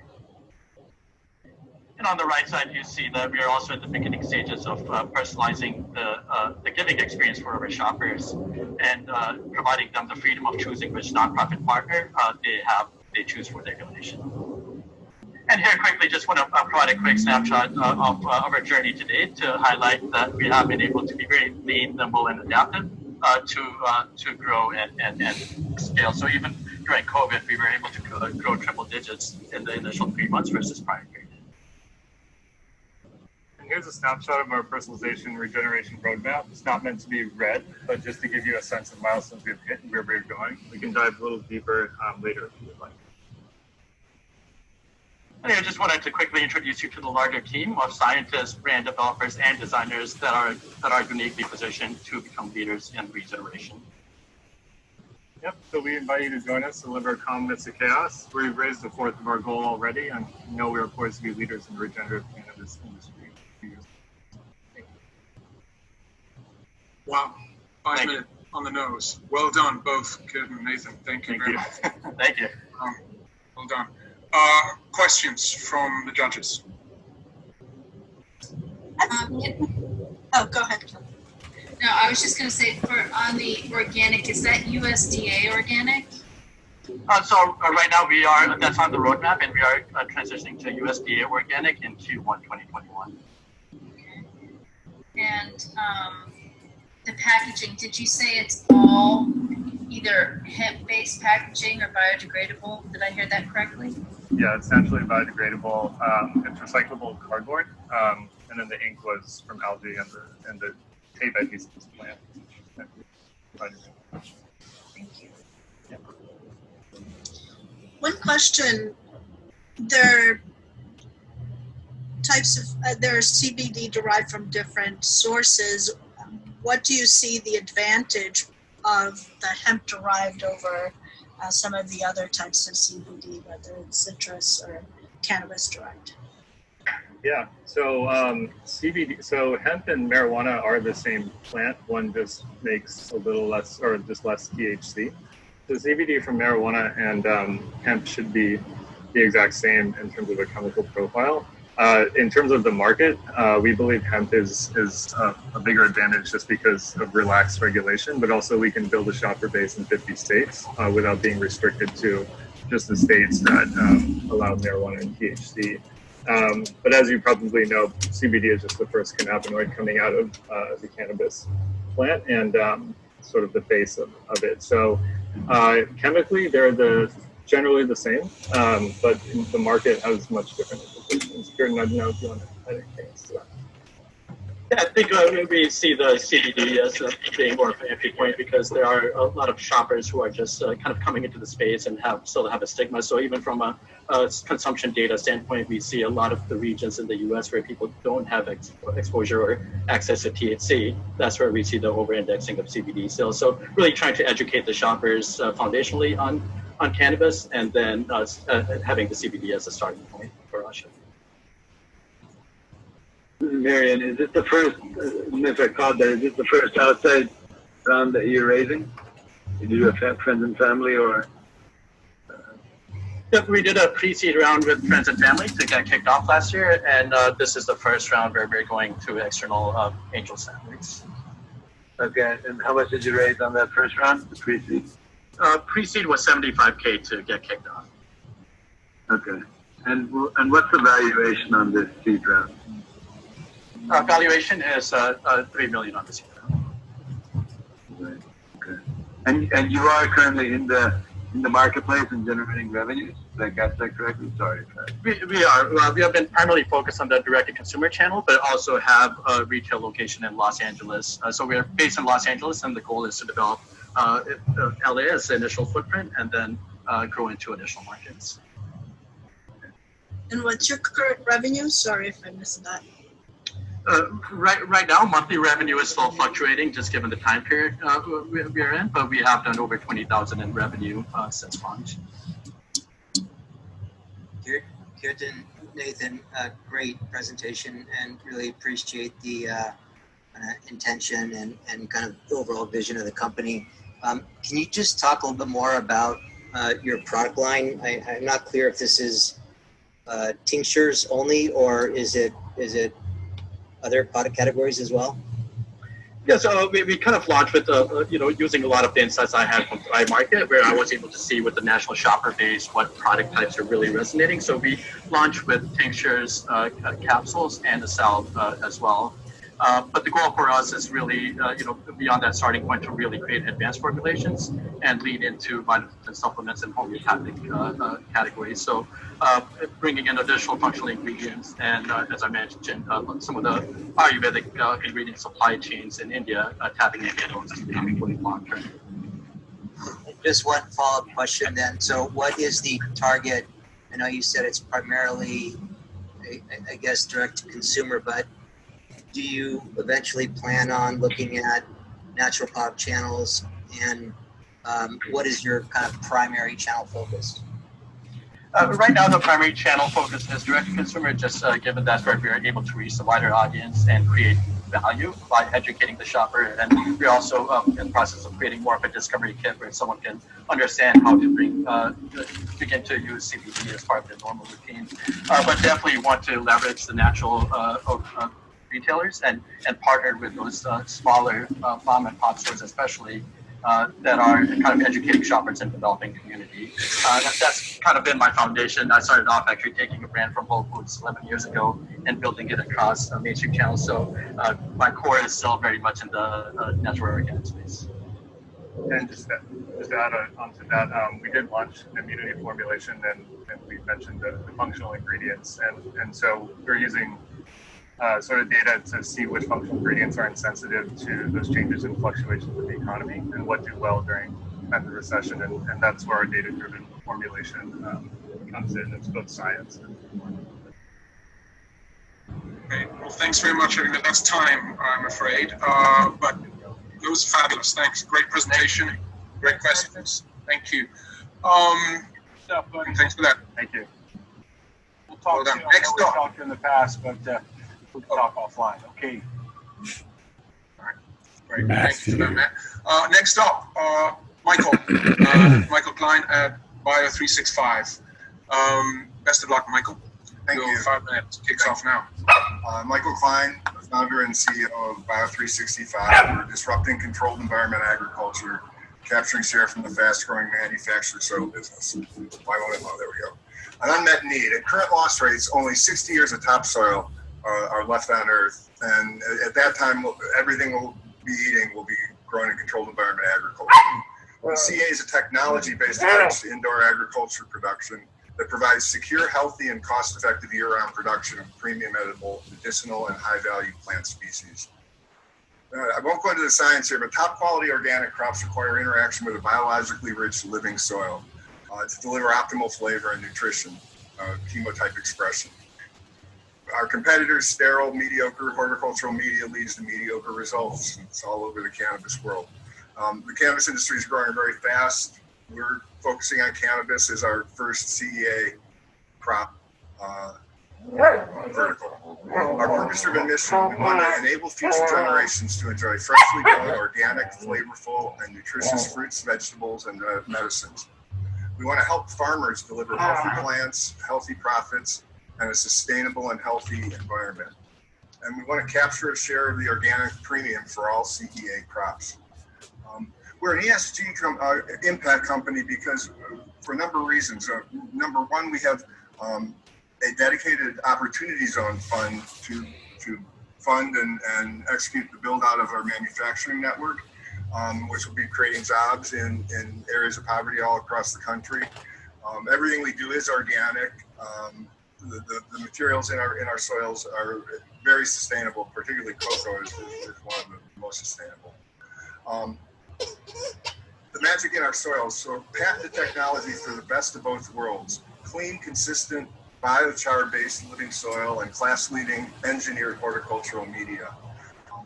What we've done is we've patented a biological activation process that we do in an air pressure controlled lab with HEPA filtered air and really controlled nutrients. We don't use any manures in the nutrients, so we're able to create a living soil that's as clean and consistent as the sterile stuff other people are growing in. Bio365 established its market position in just 2 years. In 24 months, Bio365 has validated its superior product by attracting some of the largest and most prestigious cultivators across the U.S. In California, Caliber, Emerald Grown, Flocana, Gold Flora, Humboldt Legends, and Mendocino Generations. In Colorado, Verde, Los Sueños, the largest farm in America. Medicine Man Schwazi, we're being co-branded into the 3-Elite system. Roots RX and Altitude Organics. And then in Oregon, Ebb and Flow and Mother Magnolia Medicinals, the first two there, both won Oregon Cultivation Classic Outstanding Terpene Award, first places in Oregon. Houghton Farms, the largest indoor grower in Oregon, Quantum Saucy. And then in the multi-state area, Columbia Care and Holistic. And we're also trialing now with Curaleaf Harvest and Liberty Health. We get all our business through side-by-side trials where we give the soil to the customers, and then we do full test analysis at the end, yield, and that. Our business model is all about getting close to the customer. We only sell B2B. We're usually funding to accelerate operational scale, generate bi-directional B2B customer value, and become cash flow positive by Q1 2021. Acquire customers through B2B direct sales, adding value is a deeply embedded part of their solution universe. We have over 150 years of cultivation experience. We have 5 Cannabis Cup wins in our technical support organization.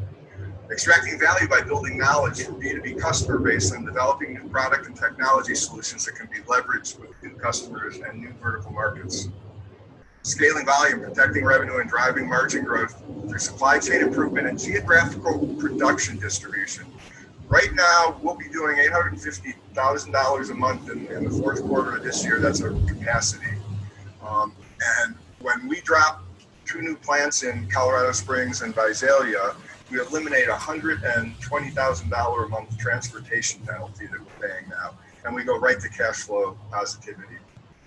Expanding production capabilities within the U.S. and Canada to track with increasing cannabis deregulation. And then entering new CEA crop verticals, microgreens, dark greens, retail and hydroponic in the second half of 2020, do-it-yourself in home and garden at the end of 2022, and internationally Canada in 2023 and Europe beyond 2024.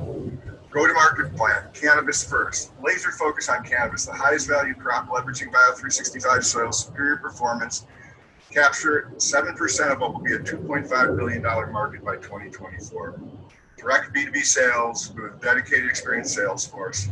The great thing about cannabis is all your customers are in a state database with phone numbers and email addresses. And getting to the market through trade shows when they come back. And if you can start wrapping up, please. Social media, yeah. Production network, dedicated opportunity zone, driving our capacity to 220 million by 2024. This I call it the coiled spring of $400,000 investment of our equity buys us $20 million of production capacity.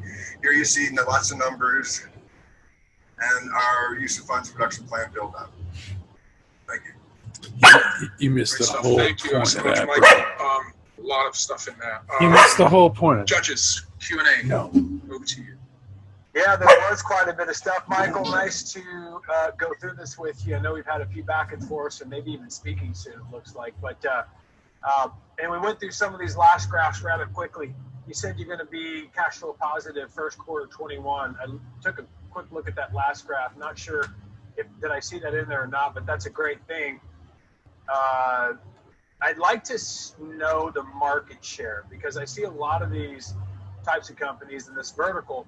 And frankly, and we've looked at a lot of them over the years, but I've never really seen, and you indicated some of the successes you've had with different multi-state operators or agriculture groups that are growing the product. Do you have some idea in terms of market share, what's available today in terms of this industry, what you have, and maybe where you'd like to be? Sure. So our first year of full year of sales in 19, we did a 1.3 million in sales. We're up over 600 a month now, but we'll be capacity constrained before the end of the year. That is $1 billion cannabis soil market today, growing to 2.5 billion. So today we're inconsequential, and we grow to 7% by 2024, and that's 175 million roughly. Okay, thank you. I should also add that we're capacity constrained, but we have $25 million of annual business sitting in our pipeline waiting for capacity to come on. Okay, other questions?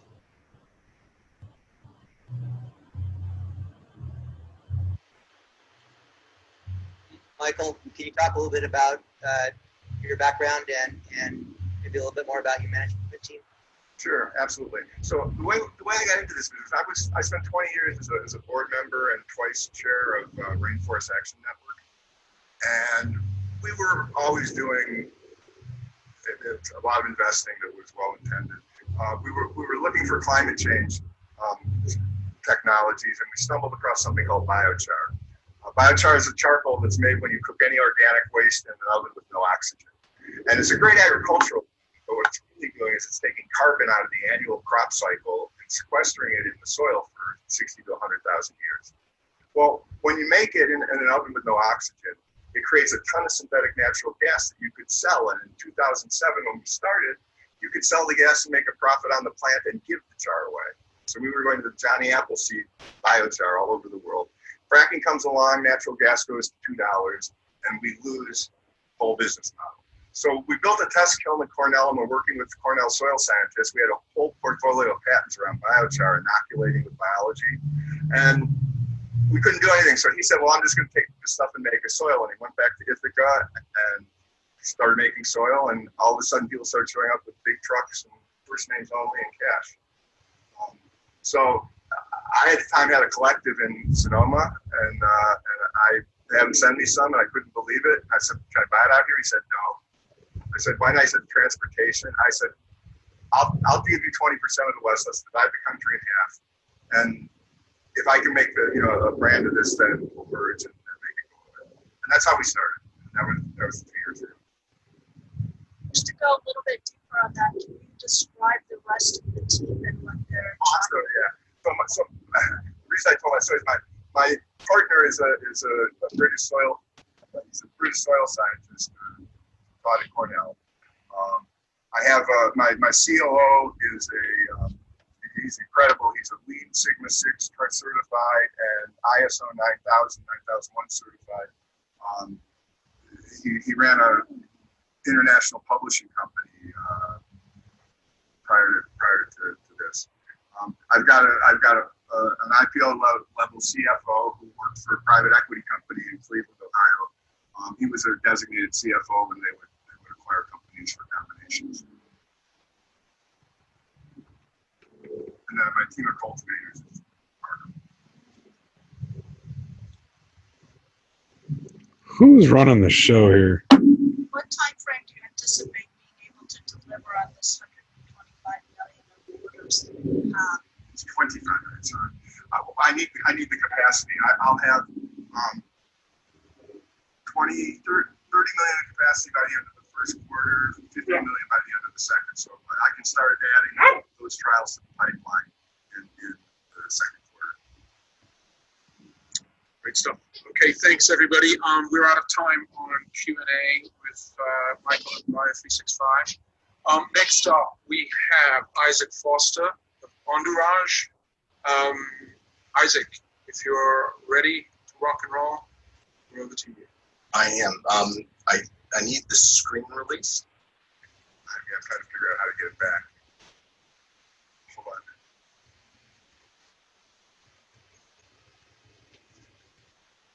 Apologize. No worries.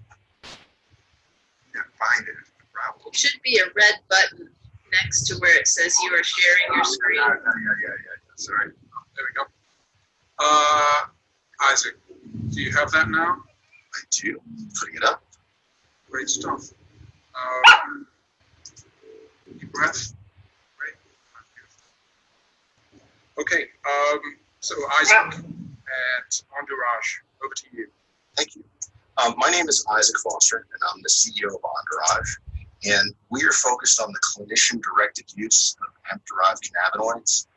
We see this as $1 trillion market, and how we come to that is if you look at the areas where pharmaceutical drugs have not been effective, and where we have tons of anecdotal evidence that cannabis is highly effective, we see an opportunity to capture that market. We're focusing on hemp rather than marijuana. We believe that in terms of harvesting cannabinoids and terpenes and the other active ingredients, and that you can dilute THC, we won't ever need to work with marijuana as our base product. We've developed a new way of doing clinical trials. They're phase 4 clinical trials, and we believe that we can, for each idea, get from concept to market in under a year, and for under $500,000 for each one of those trials. In terms of our go-to-market, we plan to leverage the relationships between clinicians and patients, and much in the way that pharma is marketed, by fielding a boots-on-the-ground sales team that will bring information and education to the clinicians that they can then use with their patients. In terms of our team, my background, I was originally an investment banker both in healthcare and tech. For the last 20 plus years, I've been leading startup companies. Entourage is my 10th. It's my second one in cannabis. The first one is currently one of Oregon's largest independent wholesalers of recreational marijuana. Our head of sales comes out of large companies. They've developed many times in their career a multi-billion-dollar B2B sales team. My co-founder, Dr. Michael Stewart, was one of Colorado's largest family care practice for HIV patients back at the height of the disease, and was responsible for bringing many therapeutics from concept to clinic. And then Tom Young, who's been involved in over 200 clinical trials in his career and originally came out of Abbott. We have a scientific advisory board that is headed by a renowned biotech and pharma executive. We have Matt Jaradaka, who came out of Pfizer for 28 years, focused on oral drug delivery. Oral drug delivery is one of the big questions for cannabis because obviously right now sublingual is the most effective dose because once you get to the digestive tract, you destroy terpenes and then the liver filters out most of the cannabinoids. So he's working with us on innovative ways to get around that. Pramod Kopal spent his career at Merck and J&J and focused on quality controls so that even though we may not be able to be pharmaceutical grade technically because we won't be pure, we're working with full flower extracts, but it's at the same standards in terms of product quality. On our board, Lori Chitty is also our co-founder. She's the co-founder and CFO of King's Garden, one of California's leading cultivators. They're in the top 5. Peter Pashikian, 25 years of global investment banking, both at Merrill Lynch and Morgan Stanley, and Pam Bard, who is a principal in a local Colorado-based private equity firm. In terms of sustainability and environmental impact, and this is maybe a little subtler than people might imagine, one of the big problems is that when you take pharmaceuticals today, 30 to 90% of the active ingredients are excreted. And so they end up, unfortunately, in our drinking water supply. And so as we start prescribing more and more pharmaceuticals, this is actually becoming a bigger and bigger problem. And then when you couple that to the unsustainability of healthcare costs globally, we need a solution that is going to significantly lower healthcare costs for people and also improve patient outcomes so that they don't need to use as many pharmaceutical solutions. I had 5 minutes, but I did it in 4. I hope that's okay. An extra minute for questions. Well done, Isaac. You know, I was just about to ping and say you had a minute to go. There you go. Well done. Questions? An extra minute. Isaac, I have a question about your the phase 4 studies. Can you kind of characterize what that looks like and how many you have ongoing and what are the completions? So we're in the process of, so we have our first one in IRB right now as we speak, but we're expecting it to come through. It's a study for alcohol abuse. And I think you come from the pharmaceutical industry, these would really be classified as pilot studies. They're phase 4 because, first of all, the phase 1, 2, and 3, we just categorically don't believe that there's a safety issue with cannabis. And we don't think that you need to go through the 12 years, $2.3 billion, and 12% success rate of doing an IND and getting a FDA-approved drug. The phase 4 round gives us the opportunity to collect real data in humans. There is one catch. We will not be able to publish it because that would be making a claim. But we can share that data with physicians.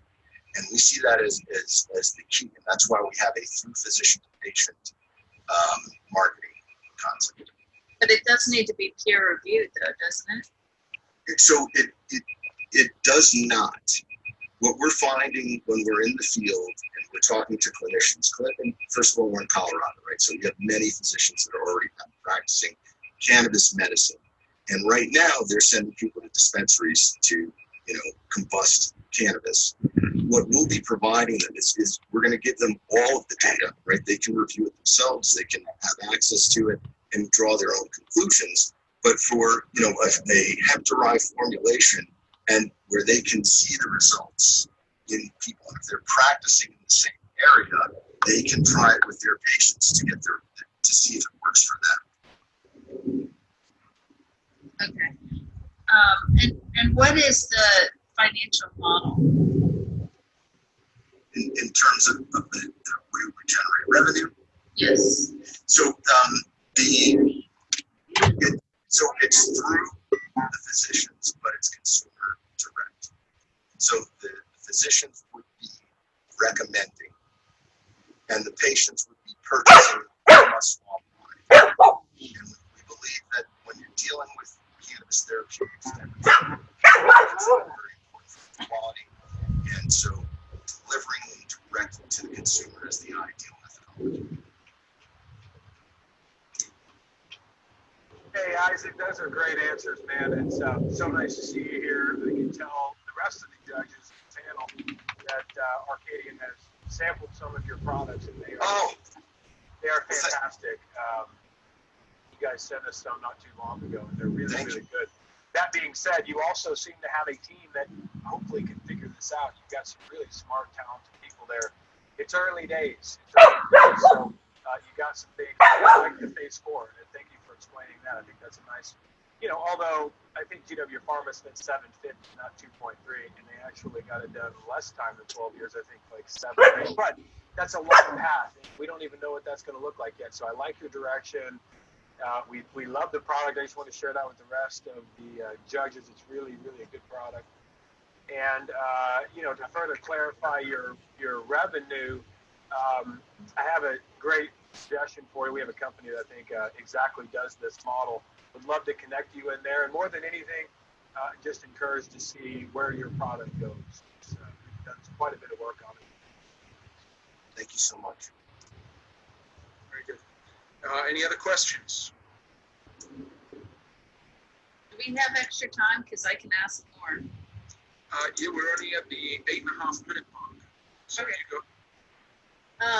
So the just going back to these pilot studies, what are they powered to show? So I can walk you through the first one we're doing, right? So it's going to be 4 arms, and we're doing a crossover. So it's 4 arms of 10 people. It's for substance abuse. These are specifically alcohol. These are people who are self-reported, and their goal is that they want to decrease their alcohol consumption. So in this case, they'll Sorry, decrease their alcohol consumption. Correct. And you said N is 10 or N is 40? So the total is 40. It's 4 arms of 10. Okay. And each arm will have a placebo, and then they will either have an isolate-based product, or they will have a proprietary formulation of ours, which is a full flower product. And so, if you think of the 4 arms, 2 are going to start with the active and then switch over to the placebo, and 2 are going to start with the placebo and switch over to the active, and then at the end of it, we'll have an unblinding. And that's just to collect data. Again, it's a pilot study. The second study, which we haven't discussed, but I do want to share with you, is going to be for COVID long haulers. 20% of the people post-COVID these days still have severe symptoms. And so there we're going to recruit about 100 post-COVID survivors. The requirements for participating will be that they have to be able to share their information from their doctor, so their current diagnosis. We believe that in a 2-week time frame, they should, for most of them, experience significant relief. And then we'll have them get diagnosed by their doctor again, and then collect that data and then be able to compile that. So is there endpoints in this study? Like what symptoms are you expecting to ameliorate? In the COVID? In the COVID one, yeah. Yeah, have you followed the long haulers at all? They have wildly fluctuating heart rates. The side effect or the symptoms are so disparate. So is Correct. there one thing you're trying to focus on? We expect, in this case, and we did a white paper on it, we expect them to return to normalcy. So Of all of their symptoms? Of all of their symptoms, yes, because we believe that the primary problem is an endocannabinoid imbalance, right? Because it isn't COVID that kills you, it's your immune system's response to it. And if you take a look at endocannabinoid system imbalances and symptoms they can manifest, they're very similar to the COVID patients. And in the white paper, our Dr. Stewart took a hard look at the markers for that COVID impacts and came up with a thesis that it should be applicable. And we've had 3 or 4 people, I know it's all anecdotal, that have had exactly that experience. They were post-COVID, they had extreme symptoms. They took our product, and within a few days were way back on track to just being normal again. We shouldn't underestimate the endocannabinoid system's importance and its balance. It's great. It's fascinating. The master control system, right, Isaac? Correct. It's fascinating, Fred. Thank you. It is fascinating. I was trying to reach back into the Emerge avatar to put on my white lab coat to see if it would help me understand it. It's just fascinating, truly fascinating, and well done. Thanks very much for that. Thank you. Daniel Enking from Everflux Technologies. You're up, and we're waiting for you if you're good and ready to go. All right, thank you very much. So I'm Daniel Enking from Everflux Technologies, founder and CEO. So this is Rebel. He's your typical cannabis, commercial cannabis grower. He doesn't really know that much about growing plants, but he's following a well-worn chemical nutrient formula that is working for him. But as a result, he's putting out a lot of operational fires, and he is producing high-cost subpar product. Now this is Chad. He's your typical commercial cannabis grow owner. He got into the industry because he was excited to make tons of money in the cannabis gold rush, and now he's wondering if his grower actually knows what he's doing. And as a result, he's losing money. But there is a better way. It's called, as you probably know, regenerative or living soil growing, and it focuses on soil health rather than chemical nutrients. And the result is increased product quality and lowered operational expenses.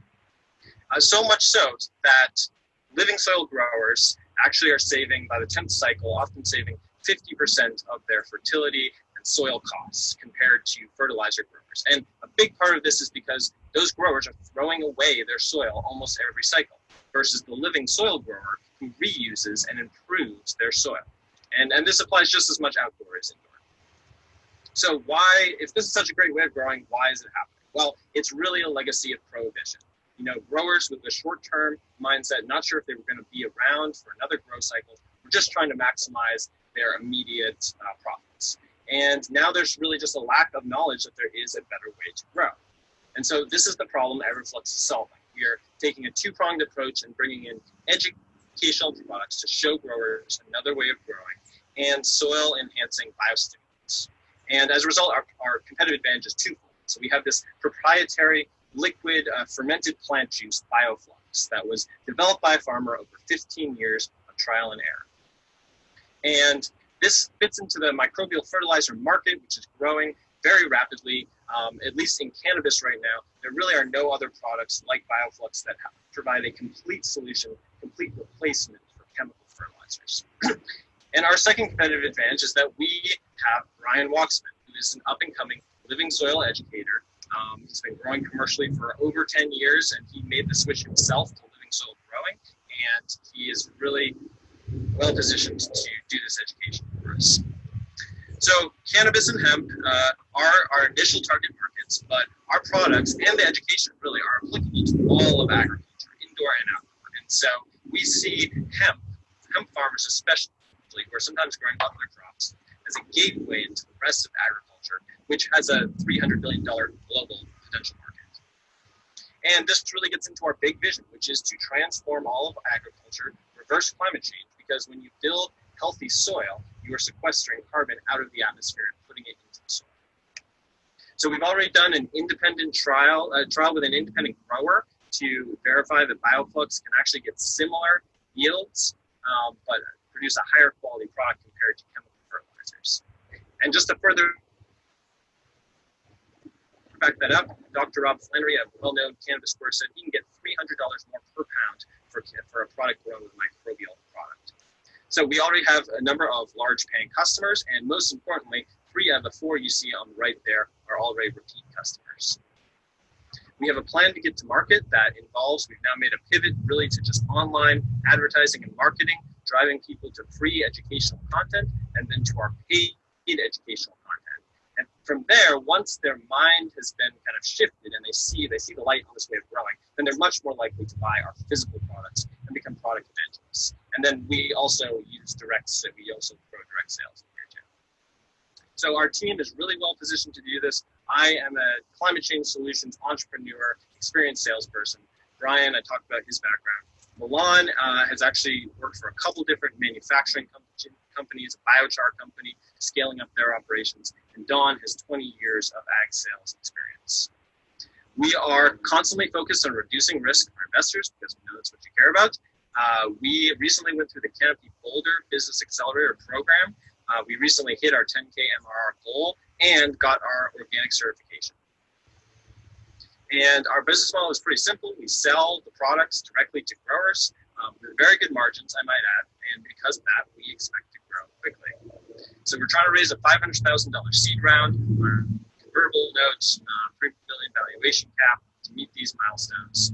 And we think this is a great investment because we are the only company we know of providing education and input products for growers. The timing is just right with prohibition ending. And this is a highly scalable business, or manufacturing business, we're actually very capital efficient. So I hope you will join us as we transform agriculture. Thank you. Daniel, fabulous. Really fabulous. Again, white lab coat back on. This is great. Q&A, anybody who's up first? Great presentation, Daniel. Quick question about your team. I see that you have the various functional areas covered. However, most of your team comes from either larger companies or it's not apparent that anyone's actually built a startup or been involved in a startup before. Is that present on your team, or is it represented in some way in the team that you have or intending to have in the near term? Yes, good question. Actually, everybody here has some startup experience, or at least early stage company experience. Milan and Brian have both helped build other pretty early companies, kind of from the ground up. Actually, Don too. Don was in a couple of different ag tech startups. He was their first salesman. And while I have not built a venture capital backed company before, I was an early founder in DK Education, an education company, and I was a counselor at Solar City as well. And also, I will just say we have a team of advisors I didn't get to talk about, but so Luis and Steve especially. Luis is, as you can see, ex-2 company investment man, and Steve is extremely business savvy. And Niels also is a Presidium, no? Sorry, a what? He's from the Presidium? No, that's a different Nils. Oh, I thought that was Niels Michael from. Anyway, my bad. Sorry. He did do an event in the Presidio last year. That's what No, I'm talking about school. Any more questions? Thank you, Alina. I have a question just regarding your supply chain and the kind of raw material inputs for your products. Can you just comment on that? Sure. Yeah, so let me go back to this. So it's a combination. We actually take some food waste manufacturing byproducts. The main one is whey from Amy's Kitchen up in Santa Rosa, but we also have a number of different soil amending ingredients, but rather common ingredients that we buy as additives, like corn casting and crab meal and stuff like that, to add to the fermentation. Does that kind of answer the question? Yeah, I was just thinking also just in terms of kind of the animal waste or animal product side. Is there any sourcing from, let's say, factory farms, or kind of where do you source any manure, or do you source that at all? Oh, sure. Yeah. We're pretty picky about the source of this. I mean, a lot of this stuff comes from down to earth distribution, which has made now they've got a pretty good reputation for having high quality products. We get chicken manure, but it's composted chicken manure from an organic farm. And our product. I mean, we just got our organic certification recently, so we had to go through a pretty intensive process of vetting of the ingredients to get that added. Thank you. Kelly, you're up. Yeah, so I don't know a lot about soil, and so we've had 2 presentations today kind of about soil. Am I characterizing this correctly? This is an amendment where the other is the actual soil? Correct, yes. So we're not selling soil, we're selling it. Yes.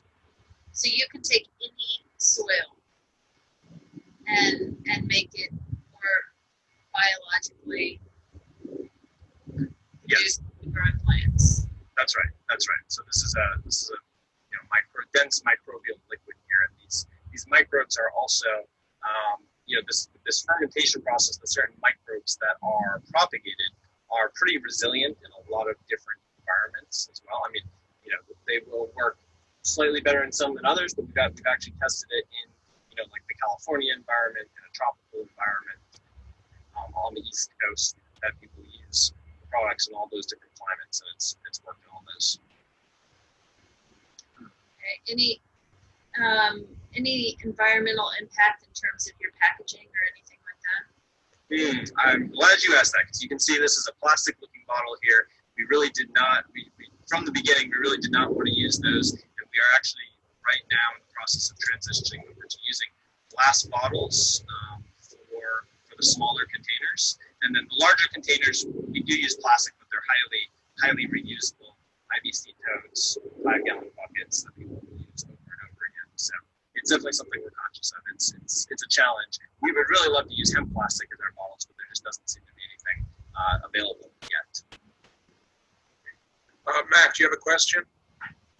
No, but since you brought it up, maybe a point, which is, a lot of us investors in the space see so many different verticals, and there's a lot of them, obviously, and a lot of opportunity.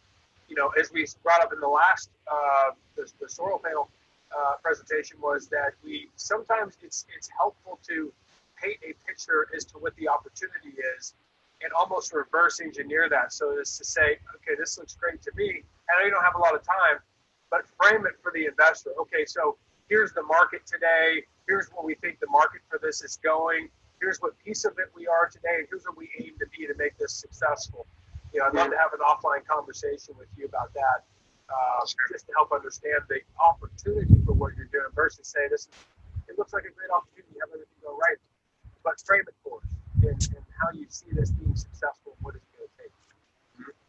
Got it. Thanks, Matt. That's fantastic. That's great advice, Matt. That's stellar. Listen, thanks, everybody. Thank you, Daniel. That was a great presentation. Up next, on the subject of hemp packaging, we have James Eichner of Sana Packaging. Last but not least, James, when you're ready, over to you.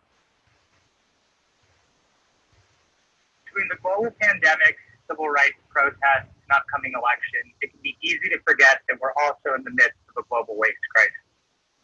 So let me remind you that every year, more than 8 million tons of plastic waste enters our ocean. And if you're familiar with the cannabis industry, you know this industry has a packaging problem. In fact, the cannabis industry already generates billions of units of packaging waste per year, most of which sadly ends up in our landfills and natural environments. My name is James, and I'm a co-founder at Sana Packaging, a sustainable packaging brand that designs and develops cannabis packaging for a circular economy. With just 2 years of sales traction, Sana Packaging is profitable. We have a 158% year-over-year growth rate. We're pioneering the concept of localized packaging in the cannabis industry. In 2018, we launched the cannabis industry's first plant-based hemp plastic packaging. In 2019, we launched the cannabis industry's first reclaimed ocean plastic packaging. And in 2020, we're getting ready to launch the cannabis industry's first closed-loop packaging pilot program. Looking at where we are now, we currently have 6 products and over 350 customers across North America. Our year-to-date revenue is in excess of $960,000, and our trailing 12 months revenue is in excess of $1.2 million. And that's because we have the right team for the job. Our CEO, Ron, is a member of Colorado's Recycle Colorado Council and the NCIA's Packaging and Label. I, on the other hand, am a founding member of the Wheat League Council and sit on the California Cannabis Coalition's Environmental Committee. And our Director of Sales, Pete, has 6 years of experience in the CPG space and is one of the driving forces behind our revenue growth. And with the help of our customers, we've already removed more than 55 tons of plastic waste from our oceans and used more than 54 tons of plant-based hemp plastic. And our customers are truly incredible. In fact, they're the future of the cannabis industry. And together, we're changing the way we think about sustainability, disposable products, and waste recovery. But it's not just the materials we use that set Sana Packaging apart from the competition. It's our entire business model and approach to packaging. Because ultimately, our goal is to move cannabis packaging away from the linear take, make, dispose economic model and towards the circular economic model that's designed to minimize waste and pollution, keep products and materials in use, and regenerate our natural systems. Furthermore, most companies in the cannabis packaging space are either manufacturers or distributors, and we're neither. Sana Packaging is a brand with a very clear mission and set of values, and that is why people choose to work with us. Whether it's a supplier like Oceanworks, a manufacturer like Omega Packaging, a customer like Hella Dang, or a strategic partner like Cultivation Classic. For the past 18 months, we've had an average quarterly growth rate of 30%. And due to the innovative nature of our business model, our revenue has remained stable throughout the COVID-19 pandemic, and Q3 is shaping up to be our most successful quarter to date. In 2019, we exceeded our initial revenue target by 46%. And in 2020, we're projecting between $1 and $2 million in revenue. And looking ahead to 2024, we're targeting $42 million in annual revenue, at which point we will also be an ideal target for a merger or acquisition. We currently generate 50+ organic leads per week with an 8.1% conversion rate, and we've yet to spend a single dollar on advertising. However, our biggest problem is that we don't have all the products required to meet all of our customer demands. So we need to increase our production capacity and expand our product offerings to address the 5 primary material types used for cannabis packaging: rigid plastics, flexible plastics, glass, metal, and paper.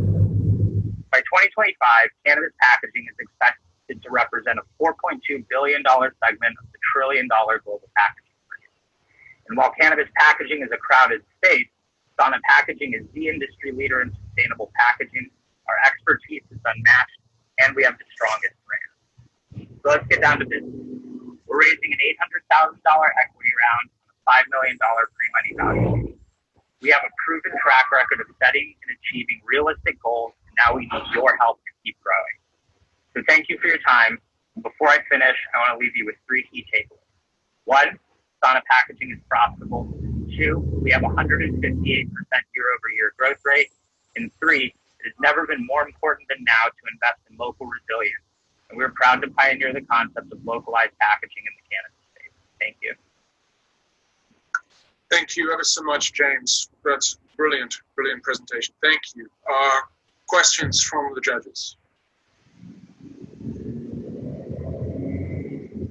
Hey James, which is your best-selling SKU or form factor there? Yeah, so we currently have 4 pre-roll variations, 2 out of hemp plastic, 2 out of reclaimed ocean plastic. That overall SKU of pre-rolls is our best-selling product currently, although our reclaimed ocean plastic lids, our screw top lids, are catching up very quickly. So the pre-roll size, is that for yeah, we have 110 millimeter size for king size pre-rolls, and we have a 78 millimeter size for either dog walkers or vape cartridges. But the people who use the shorter one primarily use them for vape cartridges.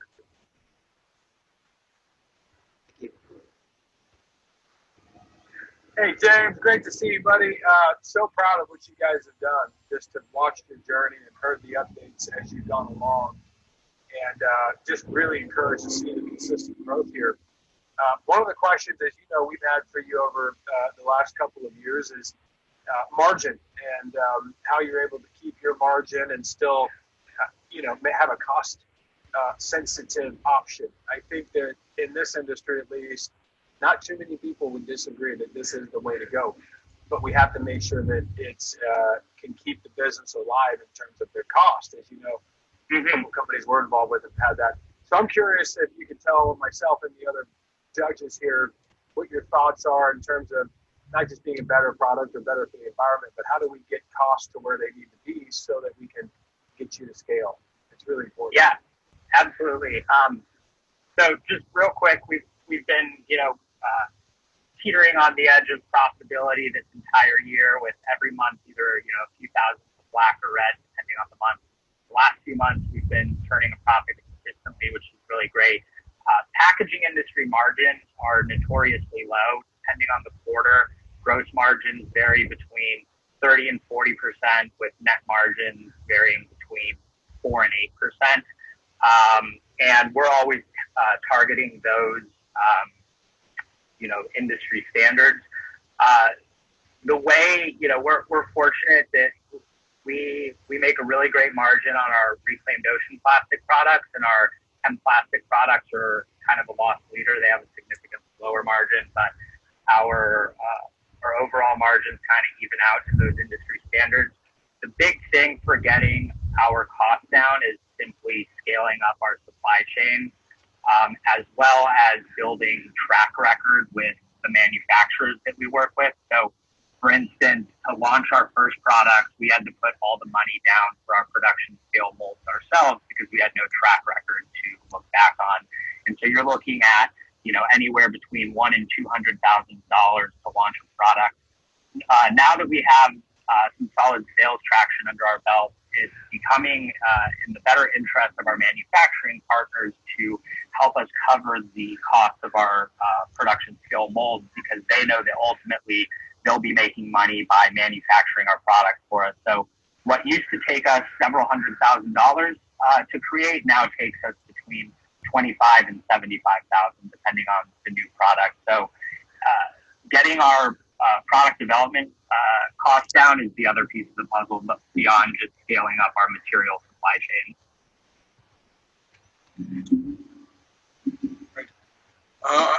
Any other questions? Can you talk about for the hemp-derived plastic?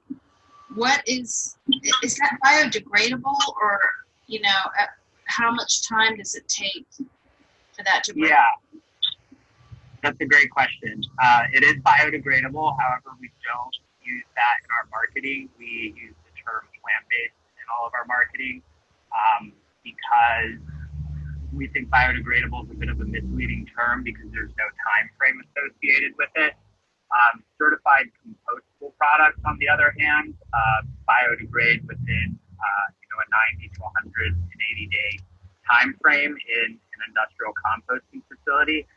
However, the chance that you have access to such a facility living in the United States, depending on where you live, is under 5%. So, most compostable product out there, unless it can be composted in, food and yard waste composting systems, doesn't really do us much good. So it's more than being biodegradable. It's about pushing the narrative of plant-based and moving the industry in that direction so that the infrastructure will follow. Very similar to if you look at recycling in the 70s, where the products came and then generated the need for the facilities to process those products. Okay, I get that, but let's say you've got, packaging, your packaging versus plastic, and it's floating around in the ocean. What does the breakdown characteristics of that look like compared to the plastic one? It would be significantly quicker, but it depends on exposure to light, water, and oxygen. So, if it were to sink to the bottom of the ocean, nothing would happen, but that's because it wouldn't have any exposure to light. Our products, our hemp plastic products specifically, are made with all compostable inputs, although we have not done the compostability testing on it yet. We just don't see much value in doing that testing at this point in time, given that it has to be recycled as a number 7 currently. And that's, yeah. Okay. Any final questions? Because we're at the 11.5-minute mark. Okay. Well, thanks ever so much, James, and all of the other entrants. This has been fascinating. Let me remind our 5 judges, if you could now email to peter@leafwire.com your 3 top pitches in order. The first would be number 1, that's your best, your next best, and then your next best. 1, 2, 3, if you could email those to Peter, who will behind the scenes be doing some math, or maths, as we would say in English, and he would be coming up with the winner. Whilst he is doing that, let me take this opportunity to say a huge thank you to our judges, to Kelly, to Lena, to Marion, to Matt, to Les, for your time and also for your questions and keeping folks on their toes. Aside from the questions, also just some of the steer I've very much enjoyed too, and I'm sure everybody else has, not just those who were being judged, but those who are listening at the event. I'd like to also thank then the 5 contest companies for taking part, perhaps more importantly, for demonstrating both their leadership and their stewardship towards ensuring a healthy planet and society. It's no small feat, but from my perspective and the perspective of all of Regenibus, this is critical. It's an imperative, frankly. And if anybody was tuning into Steve D'Angelo's presentation this morning, the keynote that kicked off this event, he was very mindful and reminding us that beyond the plant, there is almost a call to arms for all of us involved in this industry to really think beyond the creation of economic capital, but to then think also of our environment and the social impact that we could make if we get our heads and minds into this space. So thank you to all of you for the work that you're doing in that space at GitLab. I'll also thank the organizers here at Emerge. I know we've had a couple of little glitches, but I've had a fabulous time in the events and in and out of various booths. I think this technology is amazing, truly amazing. And given the scenarios that we're in and the situations that we're in because of COVID and just the inability to get to other venues, I think this heralds but a welcome change. It's way, way better than most other platforms that I've seen. So hats off to you. Peter, I'll just check in with you. How are you doing with your math? I just got all the emails at once. Give me about a minute here. All right, I will continue that. Best of luck with that. Well, Jeff, if you'll allow me in the meantime, for the companies out here, and I was just texting with Peter, what's amazing is these are really great companies. We get the opportunity to be participants on a lot of these. And I got to tell you, this is about as good as it gets with 5 great companies that are already doing really good things. So let me just try to encourage you. Funds like ours at Arcadian and the other great investors in this space are only as good as you are. That's it. All we do is represent you to the larger investors that we're trying to convince to come in this space. And Steve Angelo is correct, but the other thing you have to realize is you have a responsibility to properly value, run, manage, and structure your business, which didn't happen for many years in this industry, frankly, because that's the only way groups like Arcadian and all the other funds out there are able to go out to the capital that wants to be in this industry, of which today still represents less than 4% on the institutional side. So even the smallest move there gets the ability for this industry and its entrepreneurs to have the capital you need to go make this impact. So you have to properly value and run your business. We're going to take all those great things you're doing and we're going to keep selling it to these big allocators who want to be properly hedged and diversified. And to the extent you can present us with these great companies like this and keep them on track, your resources are coming. I promise you. It's getting so big right now. I can't tell you how many conversations we're having with large institutional like players, especially for non-plant touching companies that are ready to open up the door. And they aren't going to do it till after November, so be careful these next few months you don't get ahead of yourself. But you should expect a flurry of activity afterwards. So stay encouraged. We're all in this together, collaborate, and the work that you guys do, it's being seen. All of us that finance this industry are using that to fight for your case.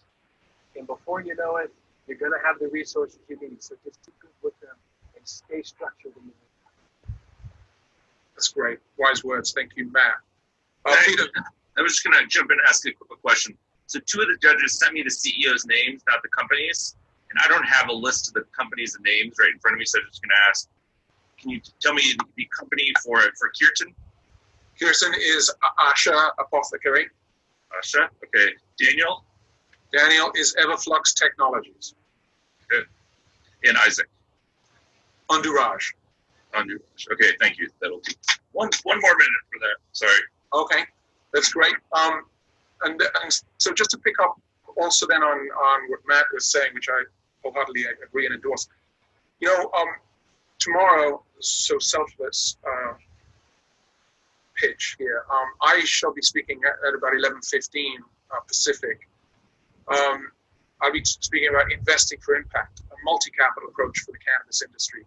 And I'll be picking up on a lot of the themes that Matt was just referencing there and Steve also talked about earlier.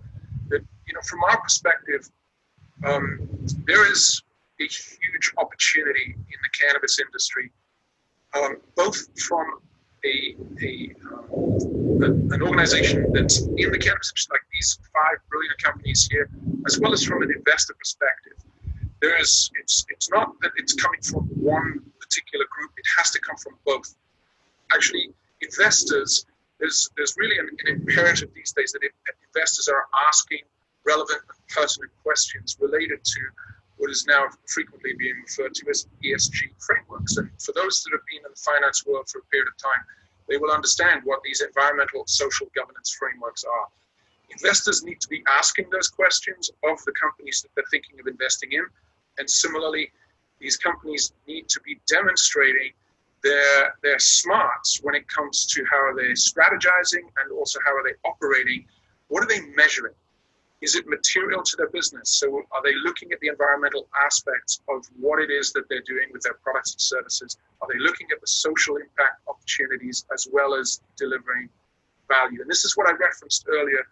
You know, generally in the finance field, you will have heard people talk about seeking alpha.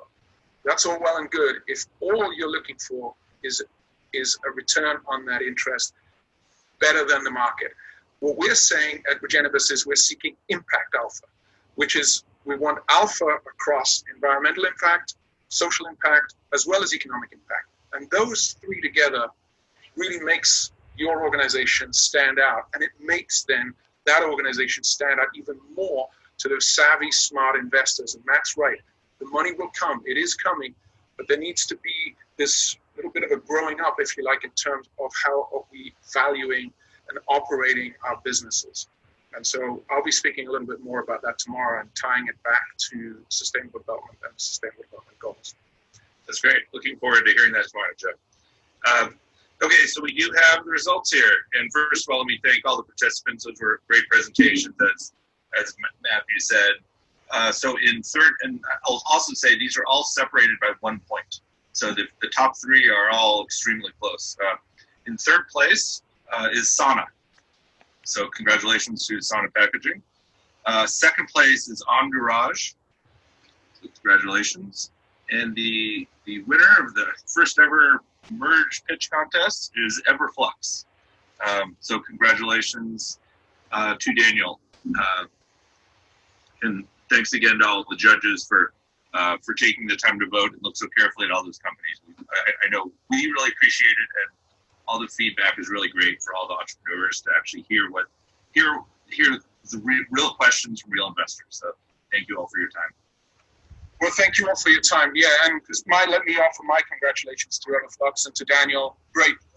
All 5 pitches were exceptional, thoroughly enjoyable. Thank you ever so much for that. And thanks to all judges again, and thanks to the audience for taking part, listening. Enjoy the show. Thank you for attending this session. We all appreciate you very, very much. Take care. Be safe. Bye now. With that, we're going to roll this one up. I'm Josh Kincaid. This is The Talking Hedge. Don't forget to like, share, and subscribe, or don't, and I'm out. Don't forget to smash that like button on your way out and check out these other videos that we've got.